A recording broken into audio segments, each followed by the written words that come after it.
say. All right, guys, there you go. We are live here this Tuesday night at Fish, North Georgia for the Tuesday Nighter. We kind of got caught off guard right there. We were having a conversation about Zen and Zen sponsorships right there when the thing kicked on. So, so we're here. Got a great show in store for you. Got one of my favorite guests, Mr. Brooks Anderson, is on there with us tonight. And, of course, I got my buddy Clint right here beside me, and Alex is running the board. But we're going to talk deep fishing, deep bass fishing, whether it be over brush piles, over timber. Lots to cover. We're going to see how much juice we actually can squeeze out of our guest here tonight. Go ahead and put the camera on him right there so we can put the pressure on him right there. So Mr. Brooks is here right there in the house. So appreciate you guys on the intro. We're gonna tweak it a little bit, trying to be professional here as best we can. So I think I should cover some business first. What do you think? Let's get the business out of the way. All right. So knock it out. Really, the only thing we got going, we want to talk a little bit about the Toys for Tots tournament that we're putting on December 7th at Lake Lanier. Okay. Brooks is going to be one of the sponsors. You're going to fish it as well, right? So a lot of great sponsors, and we're going to start shouting them out on all our socials. But if you're interested, there's a couple things. If you're interested in signing up for the tournament, it's an $80 entry fee. $60 goes to the pot, $20 goes to Big Fish, but the first place prize is a guaranteed $5,000, and that money's there. It's already set and ready to go. I also want to talk to you about the Armed Forces Fishing League. They actually are sponsoring a spot that if you are a fireman, a police officer, military, retired vet, retired in any of those things, if you're a first responder, they have graciously paid an entry fee. And so we're going to have a draw. Now, I was going to do it this Thursday, but I'm getting a lot of interest in it. So I think if Philip's okay with it in the comment section, I'm going to expand it one more week. Let's do it next Tuesday. Let's do it. We'll do it next Tuesday. We'll have that drawing live right here. Got people calling me, and that's a great thing that they're doing right there. So definitely go check out and I think I'm saying this right. I don't have any notes. The Armed Forces Fishing League. Mm-hmm. So, big time with vets and everything like that. So I think one person, and I think it's a team trail, but one person in each boat has to be first responder, active military, something like that. That's cool stuff. It is cool stuff. For those of you that are interested in signing up for the tournament, okay, this is for the Lanier tournament. You can go to Buford Dam Bait and Tackle, and you can sign up there. If you're if that's too far away from you and you're in the Fish North Georgia area, you can come in here and I will sign you up as well. You blast off in the order that you sign up that morning. So a lot of guys that wanted that early slot have already signed up. And again, you can sign up the day of the tournament, right? And you got to bring a toy. Anybody that's fishing, it has to bring some toys. And the whole thing, the whole reason for this is we're going to help the Hall County Toys for Tots. And I think last I heard, they had already had 400 something families sign up for this program. And the big thing is we're going to help these kids have a happy Christmas. It's what it's all about. Now, you guys can come fish. You can win you some money. Who is Brooks fishing with for the Toys for Tots? Probably Scooter. Scooter. Okay. Stacked team right there. Stacked team. So, Scooter, is it Ligon? Ligon? His daddy always calls me up. If I miss something and he's watching that, trust me, I'll get a phone call tomorrow. I coached him in football when he was little. Scared the hell out of him. It was great. Great time. All right. So anyway, so that's it. Listen, to the Toys for Tots really got some great sponsors. Brooks Anderson, of course, Brooks Anderson Fishing. Kevin Underwood with Lip Sticker Fishing. You got For Her Outdoor Apparel. You've got Buford Dam Bait and Tackle, of course. And Digital Sportsman is going to be the headlining sponsor. Alan Brooks with the TAA through his IT company is coming on as a sponsor. And there are others I know, and the American Armed Forces Fishing League, they're a sponsor. Just there are people talking about this tournament. We want it to be really big. We want all you guys, even if you fish on another lake, Hartwell, Allatoona, all those, come to Lake Lanier December 7th and be part of this. The weigh-in is going to be broadcast live. Yours truly will be up there doing his best, Big Al from the NPFL. I won't do theirs the boom. I got to come up with a catchphrase. We're going to have a good time. The podcast is going to go live about an hour before the weigh-in starts, and working with vendors, trying to just get the community involved, have a good time. And I guess, again, we're helping children. So that's what it's all about. So if you got any questions, you can message me on Facebook, Danny at Fish North Georgia. Or if you got my number, you can call me and we'll try to sort it out, and I'll try to get you guys signed up. So other than that, Let's get on with our guest right there. One of the most beautiful men in all of fishing in the North Georgia area. Brooks, how you been, buddy? We're doing really good. Yeah, it looks like it from your social media posts. Yes, it's been awesome to get back home and start guiding and really do a lot of trips recently. So I've been thankful for the business. Thankful for the business. And listen, and in the comment section or the description after the show, I might already have it.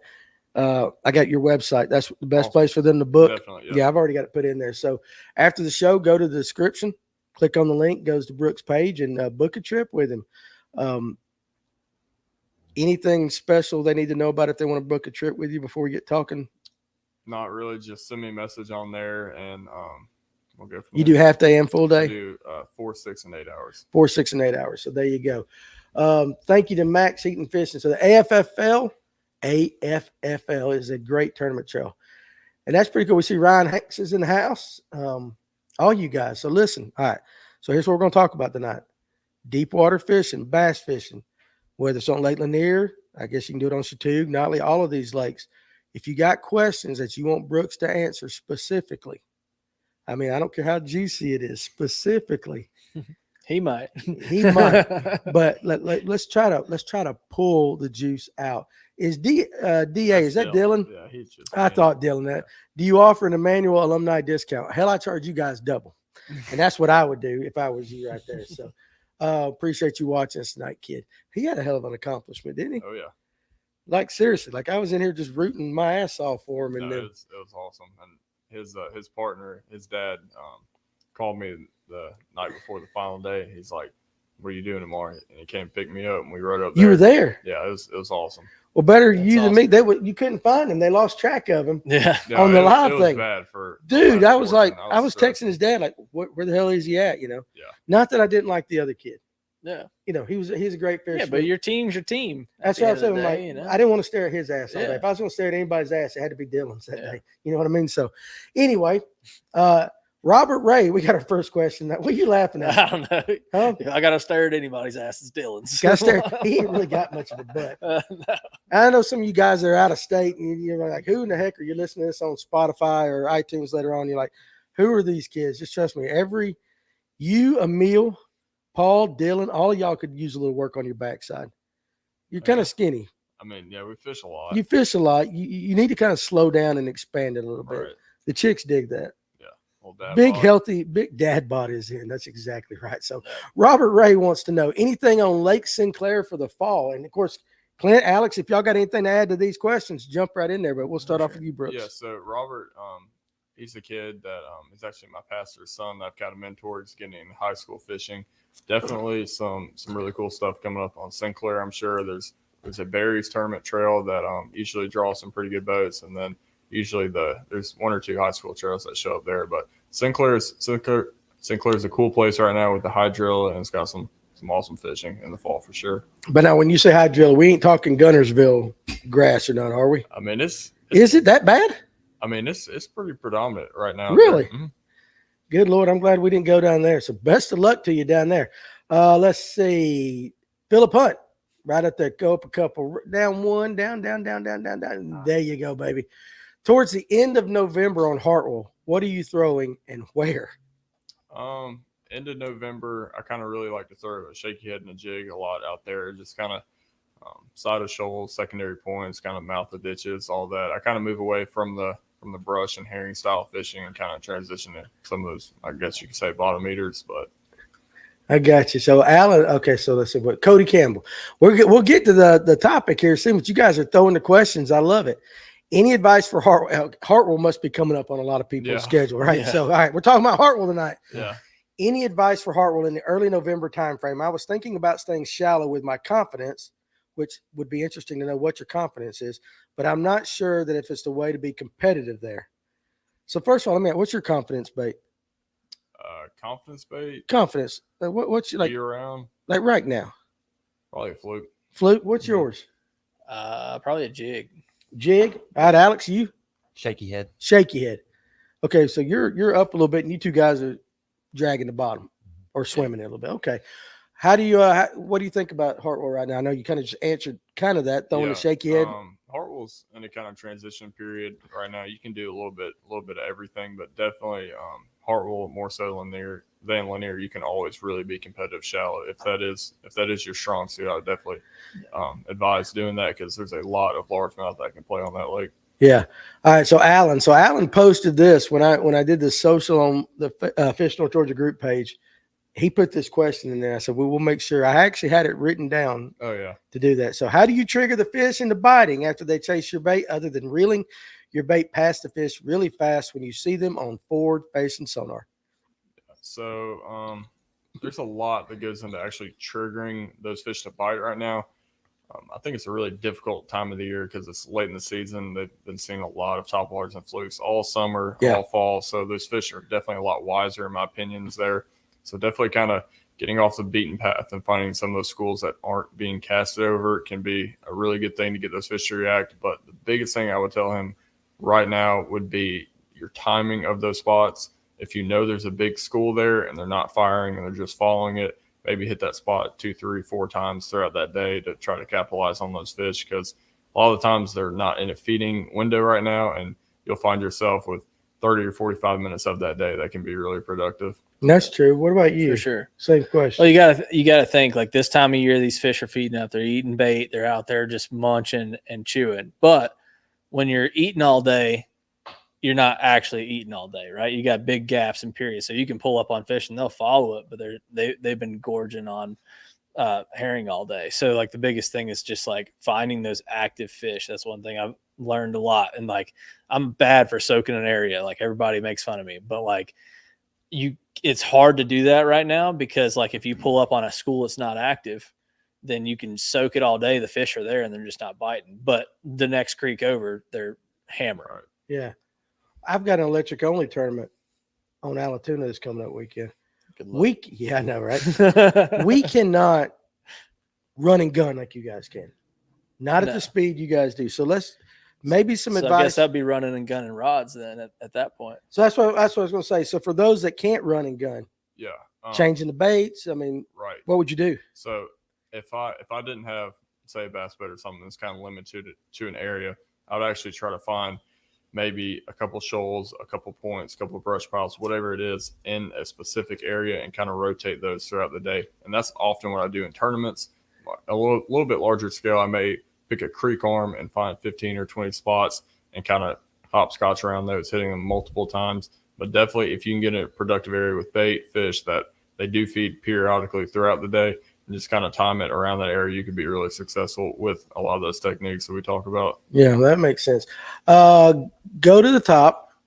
And guys, listen, if you put your question or comment in and we miss it, of course, as always, put it back again. Steve Titsworth, still coming up on top on Chattooga. Is there any top water action? I assume that's what he's asking on Chattooga. Anybody know anything about Chattooga? I have no idea. We need old Kaz Anderson step in here. Now, don't listen, don't give that off. So I'm going to give away a hat about midway through the show, and we're going to have Clint rap or sing a song in his best Kaz Anderson voice. So if you know Kaz, give him a call and tell him to tune in about 55 minutes. What did I sign up for?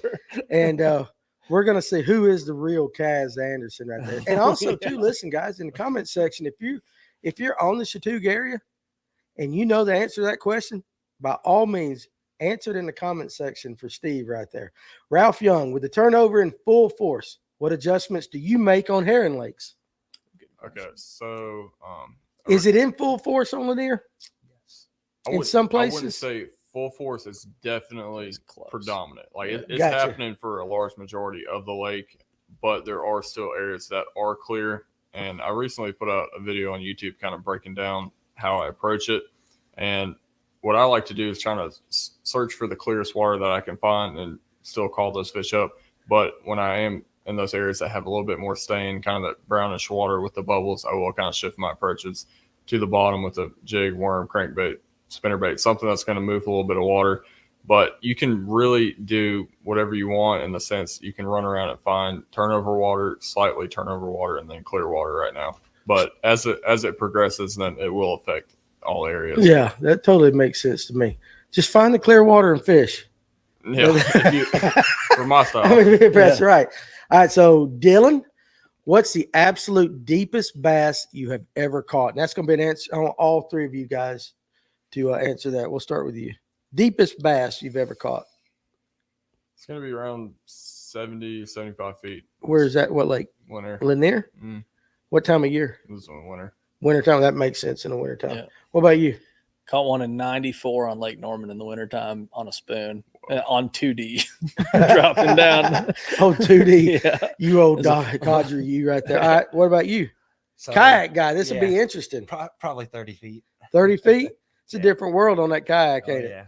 yeah. I would say mine would be about 45, somewhere, but not nowhere near. Now, if you from Carter's Lake, I'm sure some of them boys on Carter's Lake probably, I took one at 150 foot on a shaky head with Bill Payne. So remember when Cody Campbell was talking about his confidence baits? So he put it right there. So 110 jerk bait, cranks, and spinner baits. So he's moving baits, reaction baits. Yeah. That was his confidence, and that was on Hartwell. Yeah. So does that sound like a good, Absolutely. Yeah, you can cover a lot of water with those techniques and definitely put yourself in some good areas. Has the rock crawler bite kind of started on Lanier? Those kind of crankbaits? I've seen hints of it kind of in the last week or so, but this warm snap has kind of delayed it a little, in my opinion. But if you were throwing a more shad style crankbait, I think that'd be better for right now. But as opposed to the crawdad colors. Right. But here in the next couple of weeks, it may not even be a weather thing, but those fish will just flip the switch and start eating those kind of like deer going in the rut. Mm-hmm. Right. They know the days are shorter and everything. All right, Craft Master, appreciate you joining us tonight. Let's talk Russell. Anyone got anything for bigs over the next few weeks? Now, Russell doesn't get brought up on the show very much, but I know guys come in the shop and talk about it a lot. Mm. Now, have you fished Russell? I fished Russell a handful of times, but not too much. So, again, if you're in the comment section and you know Russell, definitely put that thing out there. But I would say anyone got anything for the bigs, probably – how would you let me do this. How would you compare Russell to, say, Lanier or Allatoona up here? So Russell is not going to have the majority of spots being like that 3-4 pounds. Like you're not going to have that average size spot. Russell does still have some really big spotted bass, but it's not something you can just go out there and target, in my opinion. So I would definitely try to do something largemouth related, get a limited spots, but it's one of those X factor places where you got to get a little creative. Okay, makes sense. You ever fish Russell?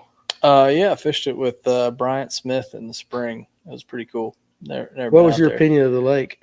It was cool. It definitely was like a little bit dirtier, like a little bit different of a setup. But I mean, it was still like, it just seemed like a lesser Lanier of like less structure, less fish, less.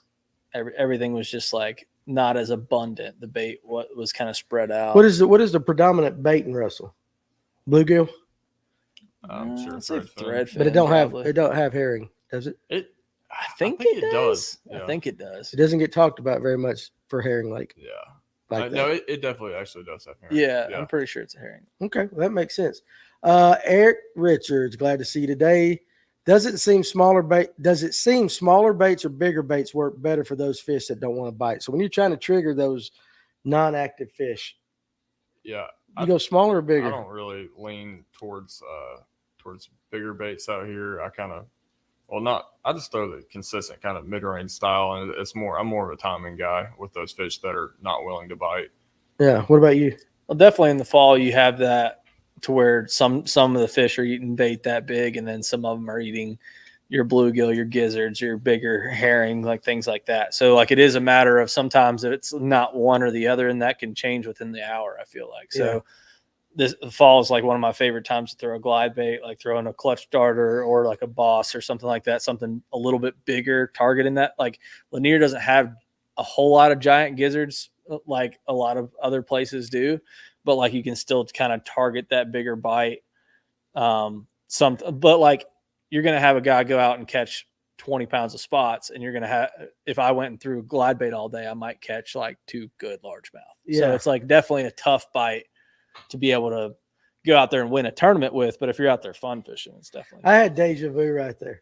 Seems like you've answered that question before. I don't think so. I think so. When you're talking about smaller baits versus the bigger baits, and that's how we got into that brim conversation. Yeah, that's true. That question caught up there. I was talking about profile, but yeah, that's true. Yeah. Well, I'm old. I can have deja vu. That's all right. You answered it great regardless. Christopher Brown said, I caught, and I say here is with Bill Payne. I guarantee you, yeah, on Carter's. I caught one in 90 foot on Carter's with Bill Payne. And I bet you, just tell me if you were dragging a shaky head in 90 foot of water, because I have heard people that have fished with Bill talk about he'll throw a shaky head down there 90 foot and just. You'll throw a wacky rig in 90 foot weightless. I will. It'll take an hour and a half to get down there. But that's all right. So Thomas Epps is joining us tonight. Guys, we have electric only royalty right there. Man, it's taking a lot of money from me, but I'm going to kick your ass Saturday. And all these jigs I'm tying for you, they're going to be a little loose. That's all I'm going to say. But I'll have them ready for you here in a day or so. Max says, Russell, the herring spawn is better than Hartwell and Lanier. Yeah, he's had some pretty cool days over there. So is that where he? Oh, that's where he's from. But he's from Hartwell, but he fishes up. Yeah. But here's the thing, Russell. When you talk herring lakes, it's not the conversation. It is not in the conversation, which might be a good thing for the Murray. guys. Like people will talk about Murray before they talk about Russell, or they talk about Murray, Hartwell. Dude, when the elites were on Murray, though, that was stupid. They smashed them. That was stupid. I think last year was more fun to watch. The last year Murray tournament. You think so? With the elites, yeah. I just remember watching McKinney on there, and then Walters. They were just hammering them. Patrick was. Well, I saw Patrick's backside. So Patrick's backside. But he's got a backside to look at, Shout out Patrick. Patrick Walters. He does a squat. Thicky thick, baby. Yeah. We'll make sure that's a TikTok. Yeah. So, hey, Patrick Walters, thicky thick. Yeah. What's up, Charles? Good evening. You guys keep them questions coming. All right, here's a question for me. In your approach to deep water fishing, a lot of guys look at brush piles. Mm-hmm. This is a conversation. Brush piles or timber? Now, let's start off with brush piles. Let's start off with during this time of the year going in towards the winter a little bit. How are you approaching these brush piles? We're casting from a distance. We're getting on them. Does it matter if they're in deep water, how the boat comes upon them? Just give me the total layout of how you handle a brush pile. Yeah, so it's no secret. The brush pile fishing game on there is something you have to do almost year-round, in my opinion. But kind of dictating by the season, it'll change how you pull up to them and what baits you obviously throw. But definitely when you're talking about boat positioning, that can be something that's really critical. And for me, I try to keep as much distance as I can from my trolling motor to that brush pile. And that's kind of year-round for me. And this time of year, I'll be looking a little bit shallower brush, stuff kind of closer to the bank, whereas in the summer, I'll fish some of the kind of deeper offshore humps and things like that. So the brush now for you, what are we saying, shallow, 20 foot? 20 and less predominantly. Okay, so really right now the brush game, as far as deep water goes. You can absolutely catch them out of the deeper brush. I'm not saying you can't. Yeah, no. For consistency, kind of look for the stuff at the mouths of major creeks, kind of connected to the bank and all that. What's going to hold the bigger fish this time of year, or does it really hard to say? I mean, we've been catching some pretty good ones out of shallow brush, so I would say consistency and catch some big ones. What's this? What are you throwing at them? What are you catching those fish on? Jasmine fluke, top water, a couple other things. He looks at him. He's sly. He is so sly right there.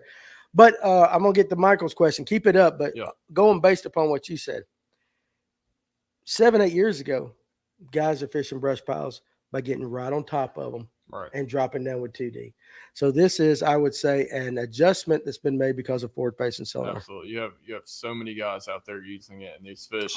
I'm not sold that they get conditioned to feeling it, but once they kind of understand if one gets hooked or missed or reeled in, they get real wise and that they can kind of. I feel like it's boat presence too. Just it is. Boat presence in general of having that. Like, was it Trent talking about that? The displacement in the water. Displacement. That's who he was. You were paying attention. Yeah. I was lost the second he started talking and throwing out numbers. And listen, he's talking about last Thursday's show with Trent Palmer. If you want to know if you got questions about electrical or sonar, go back and watch that episode because it was basically a 2-hour encyclopedia. It was a seminar. Oh, good Lord. But he did talk about boat displacement. Yeah. And now that would probably affect a brush pile in 20 foot more than it would a 35. Another thing that this is a sneaky juice tip that I heard from one of the pros. But so it's a big deal in saltwater. Like I knew a lot of saltwater guides that would do this, especially like when we were around super pressured fish. But think about your prop in the water, right? And you have your boat in neutral and you cut the key your props in the water and it's free spinning, right? So like, let's say you're in any type of current, you're on the St. Lawrence River drifting for smallmouth or whatever, that stainless steel prop is slinging light. So as soon as those fish are getting close, that's why you have so many smallmouth come up under the boat and things like that, and how they'll just like hang out under the boat. It's because you got that stainless steel prop throwing light and making something different. So like, you could have a fish coming in on a jerk bait at 50 foot, whatever, he's hot on it, and then 40 foot in, and like one weird little flash of light could be what throws him off. Is it true all the time? No. Like, it definitely plays more when you're drifting for smallmouth and that prop's actually spinning more than when you're out on a calm day. But like, it's something to think about. So just like the pro tip is throw your boat in gear and then cut it off, or like, well, cut it off and then throw it in gear. Sorry, don't do that. Reverse on that. Boating tips from Fish North Georgia. But like, I started playing around with it. I don't know if it makes a difference or not, but it's just one of those things. Like, it's like sin on baits, how some people are for it or against it. It's like, okay, maybe if that's the one extra thing that gets me one more bite a day by I'm still not spooking the fish, I don't know. I'm not saying it doesn't exist. I'm thinking like super clear water current, like mainly like St. Lawrence, where Champlain, the flash and all that. Yeah. Are you sold on scents? For smallmouth, 100%. For smallmouth, 100%. Really? Why is that? Just it works. I've seen it happen. It's true. Like those guys that soak it in, gulp, and use all the nori's powder. Like, it's legit. Legit. That's I don't know too much about largemouth and spots. I haven't really seen it make a huge difference, but smallmouth, 100% scent. But I mean, look at the Max Scent series, how much that blew up. And it's like, what's so different about a Max Scent flatworm than having like a KBD Dream Shot or Robo Worm on there? Like, what's so much different? But I mean, that flatworm got bit on those smallmouth places. I think the 7-inch Max Scent hitworm. Yeah, I think that's a hell of a bait. I've caught a lot of fish on that. Shaky head one. I still am not okay. I see it on a jig. I'm still not sold on fast moving baits, or like crankbaits. I've seen guys put scent on crankbaits. Like, that's a reaction strike. I'm saying soft plastic. But I see what you're saying. Yeah. Yes. I get that. I also think, dude, it maybe once they bite it, maybe that taste helps. Yeah. I still don't understand garlic, and I know you guys have heard me say that before. But all right, let's get to Michael's question. He's been patient, not like you had a choice. But how are you targeting deep water fish without using live scope? What makes you stop on a spot to try? So if you didn't have your live scope, how are you going to target fish? So deep fish. Yeah. So I would first start by using Lake Master by Humminbird. That will show you the humps, all the contours exactly, especially if you don't have live scope. Your mapping is going to be your biggest asset. Then from there, I'd kind of use side scan and down scan to find those piles, and I'd still pull up and fish them in similar fashion without the live scope. You'd still stay off of them? I would. Okay, just because of what you've learned. Right, and even before live scope, we still did these same things. We just weren't as efficient. We couldn't see our bait. We couldn't see exactly where the pile was. We couldn't see if they were 5 feet under the surface or tucked in it, but we still had the mentality. It's like, okay, there's our waypoint. We had the cursor at 100 feet. I should make this cast over it. So that I would still kind of go back to that. I wouldn't just go get directly on top of them and drop something down. This time of year in the winter, you can get away with it a little bit more, but as of right now, I'm still trying to keep the distance and make those casts to it. Okay, that makes sense. Let's see. Brooks, you're hitting the south end at daylight, and I'm assuming he's talking Lanier. What are the 4 baits you're starting with? South end of Lake Lanier at daylight tomorrow. So I'll have a fluke, kind of a finessier style walking bait, not something too loud like a choke bug or anything. And then I'd probably have a worm and a jig to do like first light. First light. Okay. What about you, Clint? I would probably say a worm, let's say a shaky head, a jig, and then like a fluke and a top water, probably. Okay. What about you, Alex? Spinnerbait? Yeah. Them kayak guys are always a little bit different than everybody else. I mean, they're just a little bit different. They're fishing a different lake than we are most of the time. They are for sure. Do you feel fish can sense live scope? Could you find pop up real quick? I didn't get that question. We got these questions coming in so fast. Going up right there, Eric Richards. There we go. Do you feel fish can sense live scope? Could you find brush pile and then turn off the live scope while fishing it?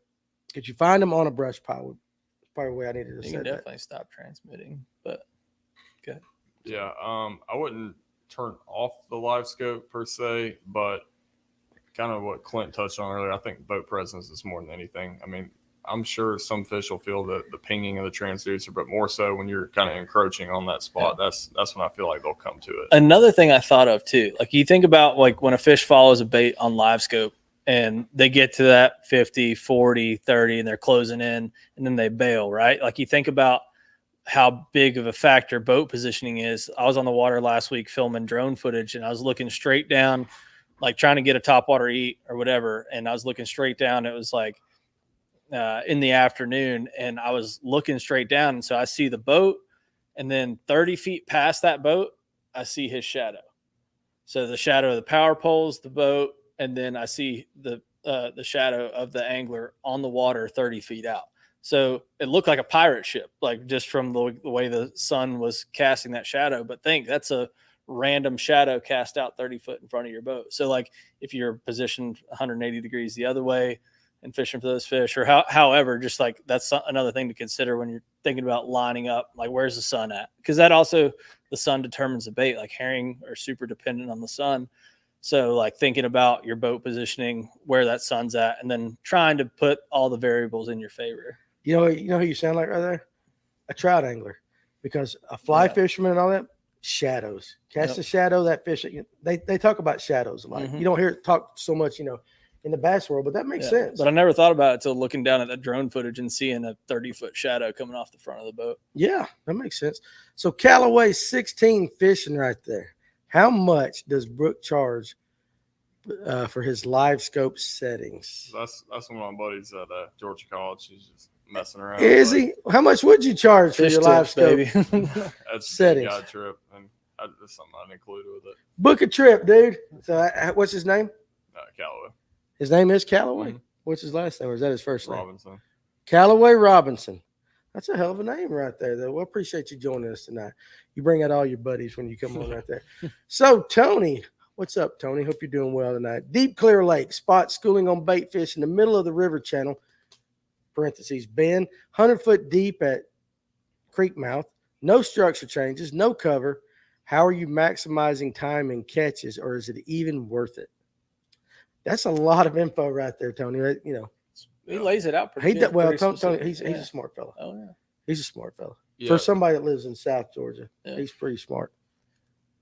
So if you're faced with that, the biggest thing I would say is keep your trolling motor on high and stay around those fish and the bait, which is something we do all the time. Is you'll see the fish school, they'll go down, and we'll end up chasing them down with the live scope and kind of stay on them. But definitely keep moving because those fish will be moving very fast, and kind of really pay attention to what section of the water they're in and what you throw at them. Right. So basically, you just follow them and till you see them. It's easier said than done. 100%. But it's if say you have that area at a creek mouth where they're consistently schooling, you can kind of move around that area and maybe throw some minnow style baits or top water when they are schooling to kind of get on them. Right there. So Eric B. Richards wants to know, how far are you staying off? 20 foot, 50 foot, 80 foot? I assume he's talking brush piles. Yeah. I typically like to pull up to a pile at about 150-ish foot, make my cast around 110, 120 range. Okay, so a long way off. Yeah, like I said, I try to put as much distance between the fish, my bait, and the boat. How do you handle that with a client that can't cast that far? Yeah, so that's a whole different set of problems right there. Actually, shameless plug. The X12 braid has been really crushing. Yeah. No, I'm serious. Yes, no, it is. Yes, I believe you. As a guide, I see it all. A lot of different skill sets, and being able to get that bait that much just further, it's that much less because skill a lot of it the times takes. we are using a spinner rod with the fluke and other such top waters, and that stuff has been a game changer for just casting. It's distance. Stupid good. Yeah. It took me a while to get on it, but I mean now I have it on every spinning setup I have. Yeah, like I had a guy comment on my post. I was spooling it up, whatever, and he's like, "Yeah, $60 for some braid. Like I'm fine." And I get it. It is a premium. It's a premium price that you're paying, but I still have spooled up reels from when we were prototyping it back in October of 2021, and like I still have them on my rods. Yeah. So it's like you're getting the investment. It's a Yeti of braid, you know, like it really is like one of those things you buy it once and you got it on your reel for a long time, and like be smart about what sizes you're picking up. Like I throw the 20-pound a lot more because it sets up like a 10, like it's like that finessier style braid. But I've still had the BFS 6-pound on my BFS rod for 2 years now, and I've caught a 413 spot on it. Like it's fine, and it's on 6-pound. Like if you take that $60 and you divide it, by 1 year, 2 year, 3 year, you get your long-term. It's not that much, but I'm gonna tell you that stuff. And it casts farther, dude. so you can throw a fish. booger 150 yards. And I'm not exaggerating. That is honestly the smoothest. And I'm not sponsored by Cast, and I like Ryan and all that, but that is the smoothest casting braid on the market, bar none. 100%. It's not even close. 100%. Not even close. Andy Anderson, proud fishing mom, not Andy. So your mom's watching tonight. Yeah. You need to hit me up after the show. And let me tell you what he's really like off camera. All right. No, seriously, you've raised a fine young man. I've been trying to get him to marry one of my daughters for the last year and a half. Can't make it happen. I'm trying, but you've raised a good kid. Should I play them the voicemail from my wife? Maybe off air. Huh? No, she didn't cuss. Oh yeah. Sure. So listen, we were down at ICAST. Let me do this if I can pull it up. We were down at ICAST, and I will be honest, I may have partied a little bit, slightly partied a little bit. So I was telling, did she delete it? Did it go away? It went away. That'd be a shame. It's a shame. So what a shame. Anyway, my wife got to hear me brag about Brooks a lot. So then all of a sudden, I sent a picture of her and Clint, because either one of them will work for my daughter, according to her. She's already vetted them both, and they're good-looking guys and everything. I'm making my daughter sound desperate. I'm not. She's just, y'all are fine young men. But anyway, care about her. I said, I would care about her. I want her to be with the best. So I sent a picture. I took that kind of a selfie of them two, and to her, and then she sent back an audio voice message like, "Oh, Brooks is the best. I love Brooks. Brooks is going places in life." And it went on for about 20 seconds, which was really repeating the way I was probably acting at the line cutter party and everything. If you ever get a chance to go to a line cutter party at ICAST, you need to go. All right. So, but anyway, hey, you have raised a fine young man right there. So we love him up here. Michael Temples, do you feel better now that I said that? I'm giving you public praise. Appreciate that. You are. You're a good kid. All right. So Michael wants to know, what makes you pull to the left side or the right side of a brush pile? Do you fish in the current or away from it? So this has ended up being a brush pile episode. Yeah. So the current is actually something that really impacts these fish on here, especially in the warmer months and kind of the afternoon period. They will go from not biting to biting every hole in the matter of seconds. And definitely your boat positioning on you're kind of speaking on left or right side. Each brush pile is going to be a little different how it's laid out. Some of these piles out here are 40 feet long. Some of these are more of like a stand-up vertical pile. Yeah. So definitely I try to get my bait over the full duration of that brush. What I mean by that, if that pile's laid out kind of left to right, I want my bait to hit the back side of it and bring it over the entirety of that pile, whereas some of the more kind of vertical or stand-up ones, I'll kind of have to make a more accurate cast too. But definitely kind of like looking at that pile, if you do have a live scope of how it's set up before you do make that cast can be impactful. That way you're just not hitting a corner or like an edge of it and getting that bait to truly come over the entirety of it. So if you had I'm just going to use these numbers for an example. Yeah. So if you had a 40-foot pile that's 20 foot wide, you're going to approach it from the 40-foot side first and try to go, because it's longer, more area. Right. That's how you're going to try to approach it. I want to get the fish in the back of that pile to come up before the ones at the front of it. Makes sense. All right. So Adam W. Fishing, appreciate seeing your name here tonight as always. Go over your fluke setup. So let's talk rod reel. Yep. And then how you hook them, because I had the fluke master on here 2 weeks ago, and he was talking about putting nail weights in them, certain things like that. So do you do anything like that? What's your setup? I have kind of a plethora of ways I really rig them. He uses big words, per se and plethora and all that. My go-to. I get him laughing in a second. My go-to rod and reel is going to be a G Loomis NRX Plus 852. It's a 7-1 medium fast. So that rod can really do pretty much anything, but it really excels for a fluke. And the reel will be a 3000 size, either Stratic, Vanford, Sustain. Any of those reels will do perfect for you. Then from there, I got the cast X12 braid to about 5 to 8 foot, 10-pound fluorocarbon leader, What pound braid? 12 pound. You like the 12? That's Yeah. okay. That's what I thought. Okay. Yeah, 12 or the 20, like Clint said, they both perform excellent. And then from there, I run a Gamakatsu 4-aught offset worm hook, and they came out with a new one called the Nano Alpha, which has that kind of slick coating you're seeing by Owner and a lot of other companies. Right. But that coating is awesome for that fluke because a lot of the times those fish will come up, slap it, barely get it, and it seems like that kind of slicker finish to the hook will put a couple extra in the boat for you. You don't use a. You may have said it. I might have missed it. A swivel. I do not. You no. do not use a swivel. No.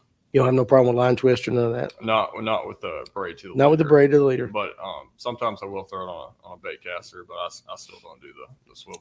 Now, so Gene Jensen, flute master for a lot of you guys, was talking about he puts a nail weight where kind of like where the shank of the hook, if you put it in, but where that straight 90 bend is, or kind of like the offset where it goes from the line tie and starts coming right behind that. It's in front of the hook, but he was using like a 332nd or smaller tungsten. Yeah.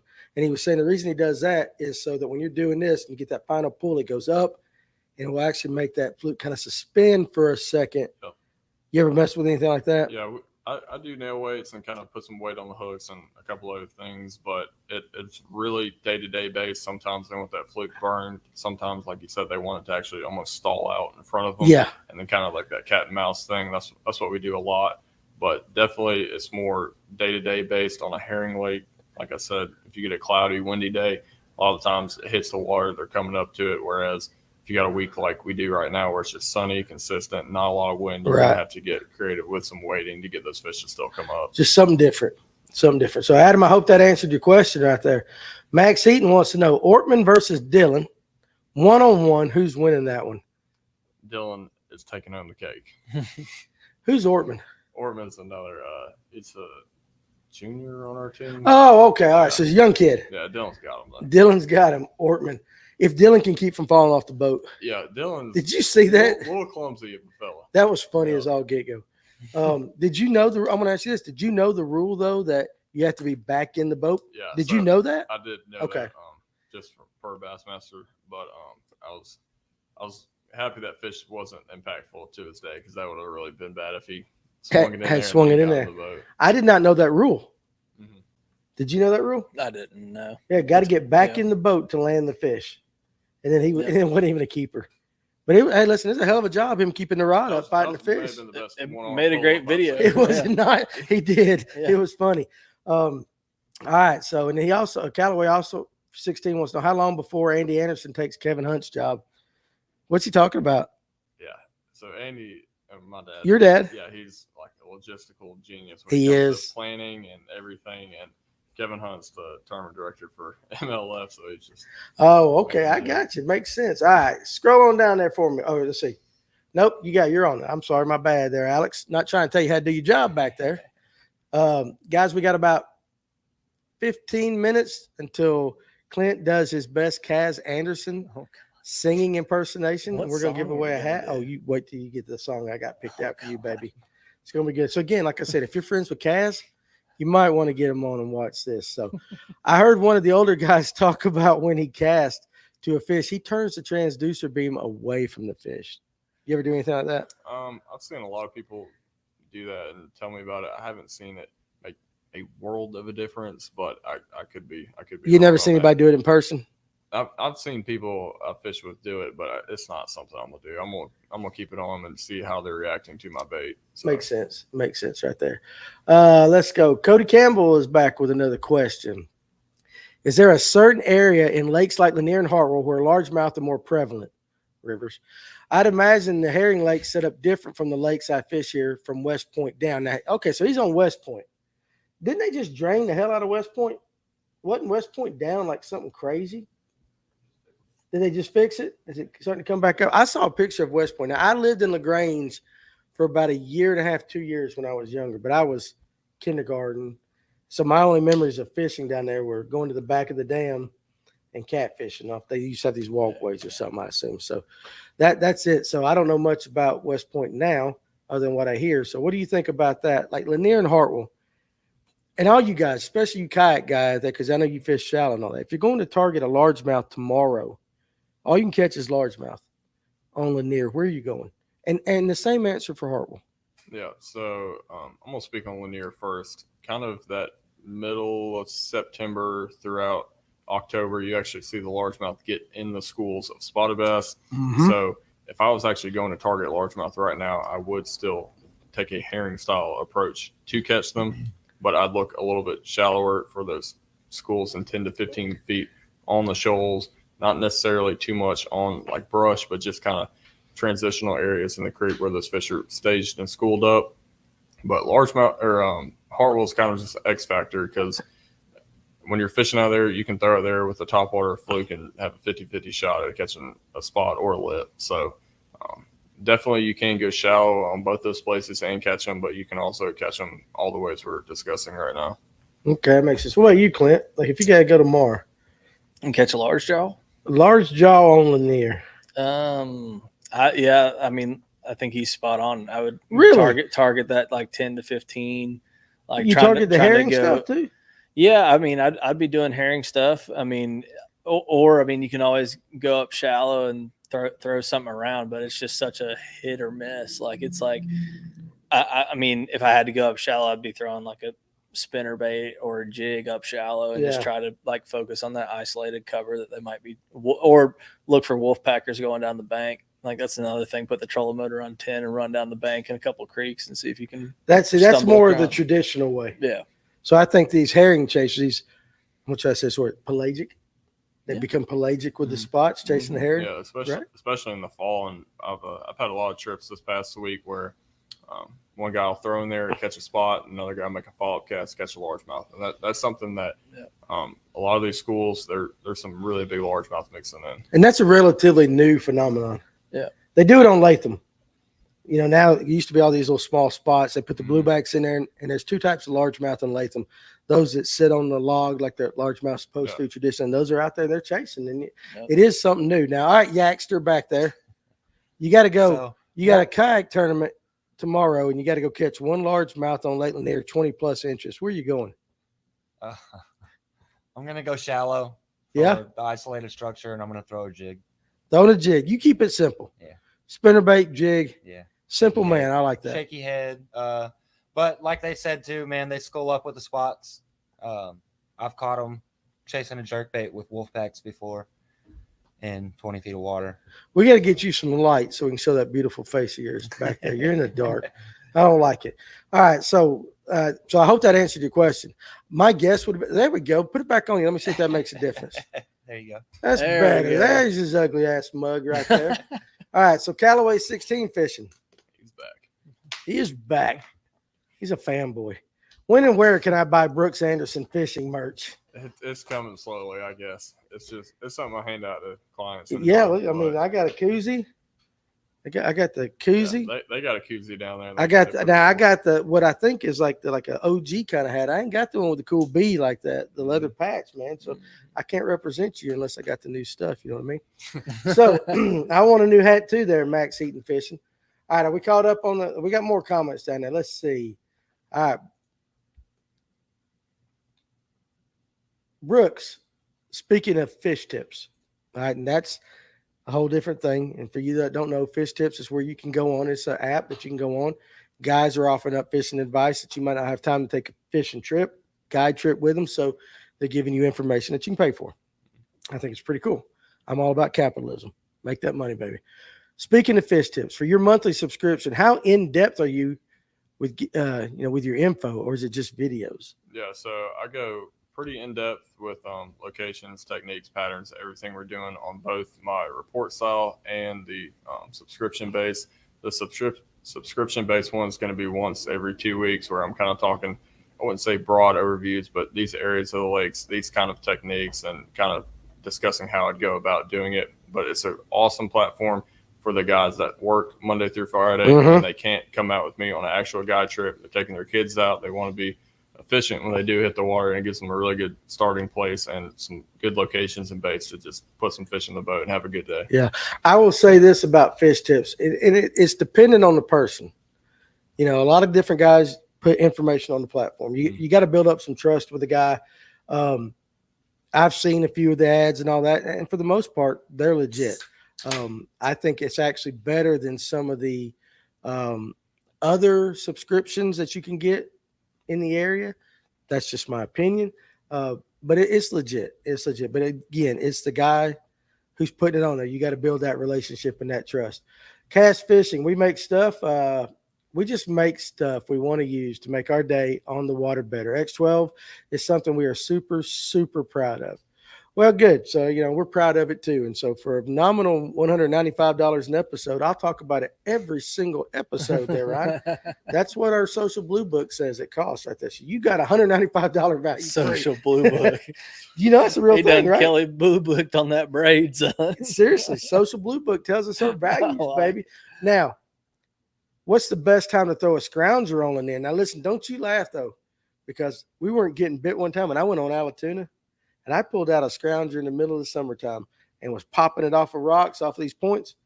Boom, boom. They just started nailing it. I love a scrounger with a full-size fluke. It's one of my favorite baits to use. You throw it any? I have. So Ryan actually put me on to it a couple months ago with the 5.4 Echo, the little bit larger one. Yeah. And it took me a second to get adjusted to it, but I could definitely see it playing in that kind of early post-spawn in May when those fish aren't willing to come up, herring spawn, all that. It's a cool technique that doesn't really get talked about or thrown on a herring lake per se, but it's a TVA staple, ledge fishing, all that. Right. And it's a cool integration of a new technique. I will tell you guys this, because I don't make my money in bass tournament winnings or anything.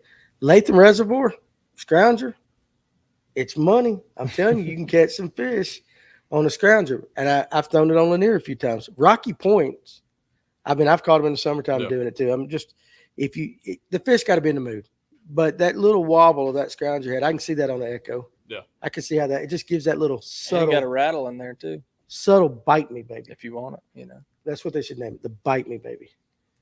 You don't like that We'll one? work on the next one. You don't like that name? The B&B, son. The B&B, we'll call it B&B. All right, so what's the next question you got for our men here? Brooks, how do you handle the pressure when money is on the line? How do you stay so calm, cool, and collected? And that's from Brooks. I hope I say this right. Adarambo? Andarambo? I would have to assume. Sounds right? I'll do the question. Y'all do that. Yeah. Adarambo. But anyway, Brooks, appreciate you asking the question for Brooks. How do you handle it, man? Pressure. Yeah, it's kind of one of those things. When I was younger in tournament fishing, I'd get all worked up and just like excited to get out there and really be like, man, like I don't have a limit, I don't have good fish. But now it's just kind of those things. It's just trust the process. It's going to happen if it happens, and just really stay focused on every cast and kind of maximize what you're doing. But I don't get too bent out of shape. And I had a tournament at Santee Cooper 2 weeks ago. First day, had 2 fish, 4 pounds. So really phenomenal start for me. And then day 2, I went out there. I said, hey, I'm gonna fish all new water, caught a 7-pounder, almost 19 pounds, and save the tournament. So it's just one of those things. You go out there and really have an open perspective of what you're doing, and try not to let all the voices in your head like, all right, you got other guys beating you, you need a limit. Just kind of try to block all that out and do your thing. So what do you do at one? If you're at 1 o'clock, you got 3 fish in the box for not a whole lot, and it's 1 o'clock, you got 2 hours left. Like, how do you handle that? How do you go from I've got 3 fish in the box to I've got a limit of good fish, by weigh-in time? Well, especially like growing up out here on Lanier, like I spoke about it a little bit. It's timing. And, like when you fish out here, you can do your damage in 30 minutes. Yeah. So just kind of just staying what you feel is right. If you got a couple of productive areas, just kind of recycling those and really trying to figure out what those fish are doing. And it usually will happen. It's just a lot of people, they'll kind of bail. And they're like, all right, they're not doing this. And then they'll go try something else and come back to it. But if you're confident in what you're doing, more times than not, it's a good game plan. 100%. I like it. All right. So actually, I got to come up with a question of the week real quick while you're singing. So that's what I was looking at. All right. What's the next question we got going on there? The 4 lures were mentioned: fluke, topwater, worm, jig. Oh, I love this. Hell yeah, let's get it. Let's get specific. What are your 4? What color / brand topwater? What color fluke? What color jig? What color 4-inch Yamamoto trailer? What color / type worm? So what exactly are you throwing there, Brooks? This is a guy trip right here. But well, how about this? Let's just give some examples of a fluke. So there's a lot of different companies that manufacture a fluke, and I throw a couple of them that work better situations than others. But typically, a white or kind of I like to throw that ham bone color this time of year with the turnover. That's a little bit more of a bold presence. That's a really good bone for that. And then we got top water. Hard to go wrong with a lot of them, but I kind of move away from the chugging aggressive style to kind of more the finessier walking style baits this time of year. And then You go for like a bigger knock in one, or like a more of like a BB rattle yeah, type something almost with no sound right now. Gotcha. Just kind of like we said, these fish are beat, and Yeah. I want to make it as natural as possible. Definitely a 4-inch Yamamoto is my jig trailer. 365, love that twin tail, and I'll keep it with like a green pumpkin purple, something natural, maybe an orange, but not too much away from that. And then for the worm, I'll throw a stick bait primarily. Okay, makes sense. That's a lot right there. Now, how much of that did you lie about? None of it. that ain't no lie. Yeah, that ain't no lie. Well, you can't go wrong with any of them colors. All right. So remember our place in line right here. So Eric Richards will be the next. You can go ahead and pull his question up.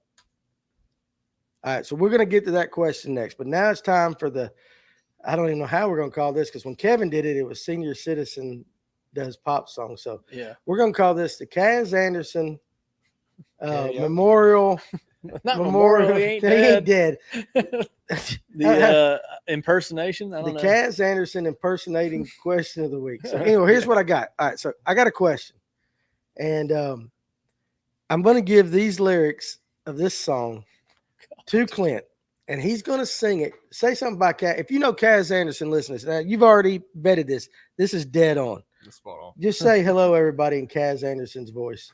Hi, everybody. How are y'all doing tonight? That's Kaz Anderson. Y'all doing right good? there. Doing Georgia, go dogs. Go Dogs. So I'm going to give him these lyrics, and he's going to sing the song in Kaz Anderson's voice. Oh, Okay? Yeah. I got to figure out when the hell I'm going to ask this question. I tell you what, you're going to start singing. Okay. Actually, let's do this. Talk for about 3 minutes. Okay. You talk for 3 minutes. Just talk. Let me go talk. Just talk. I don't want to see the people go down. You keep it at 118. Oh shit, it's already gone down 116. Oh no. Just keep the people entertained for about 3 minutes. Okay. Go. What's on you there, co-host? All right. Keep them entertained. Let's see. And I got to talk to Brooks about something. Yeah, interview Brooks. Yeah, we're chatting it up. All right. So when you're out there fishing, like for those deeper fish, and you're trying to target, like you're trying to figure out if you're going to go fish the shoal thing, or you're going to go fish, like try to find those ones that are super deep herring eaters. Like, how do you make that decision throughout the day going between the two? Yeah, so I really try to read the body language of the fish with the live scope, kind of like we talked about. If they're flying up to the bait, not eating it, or just being kind of hesitant, I may slide out, try some of those deeper fish, and then wait for it to warm up in the afternoon and go back shallow.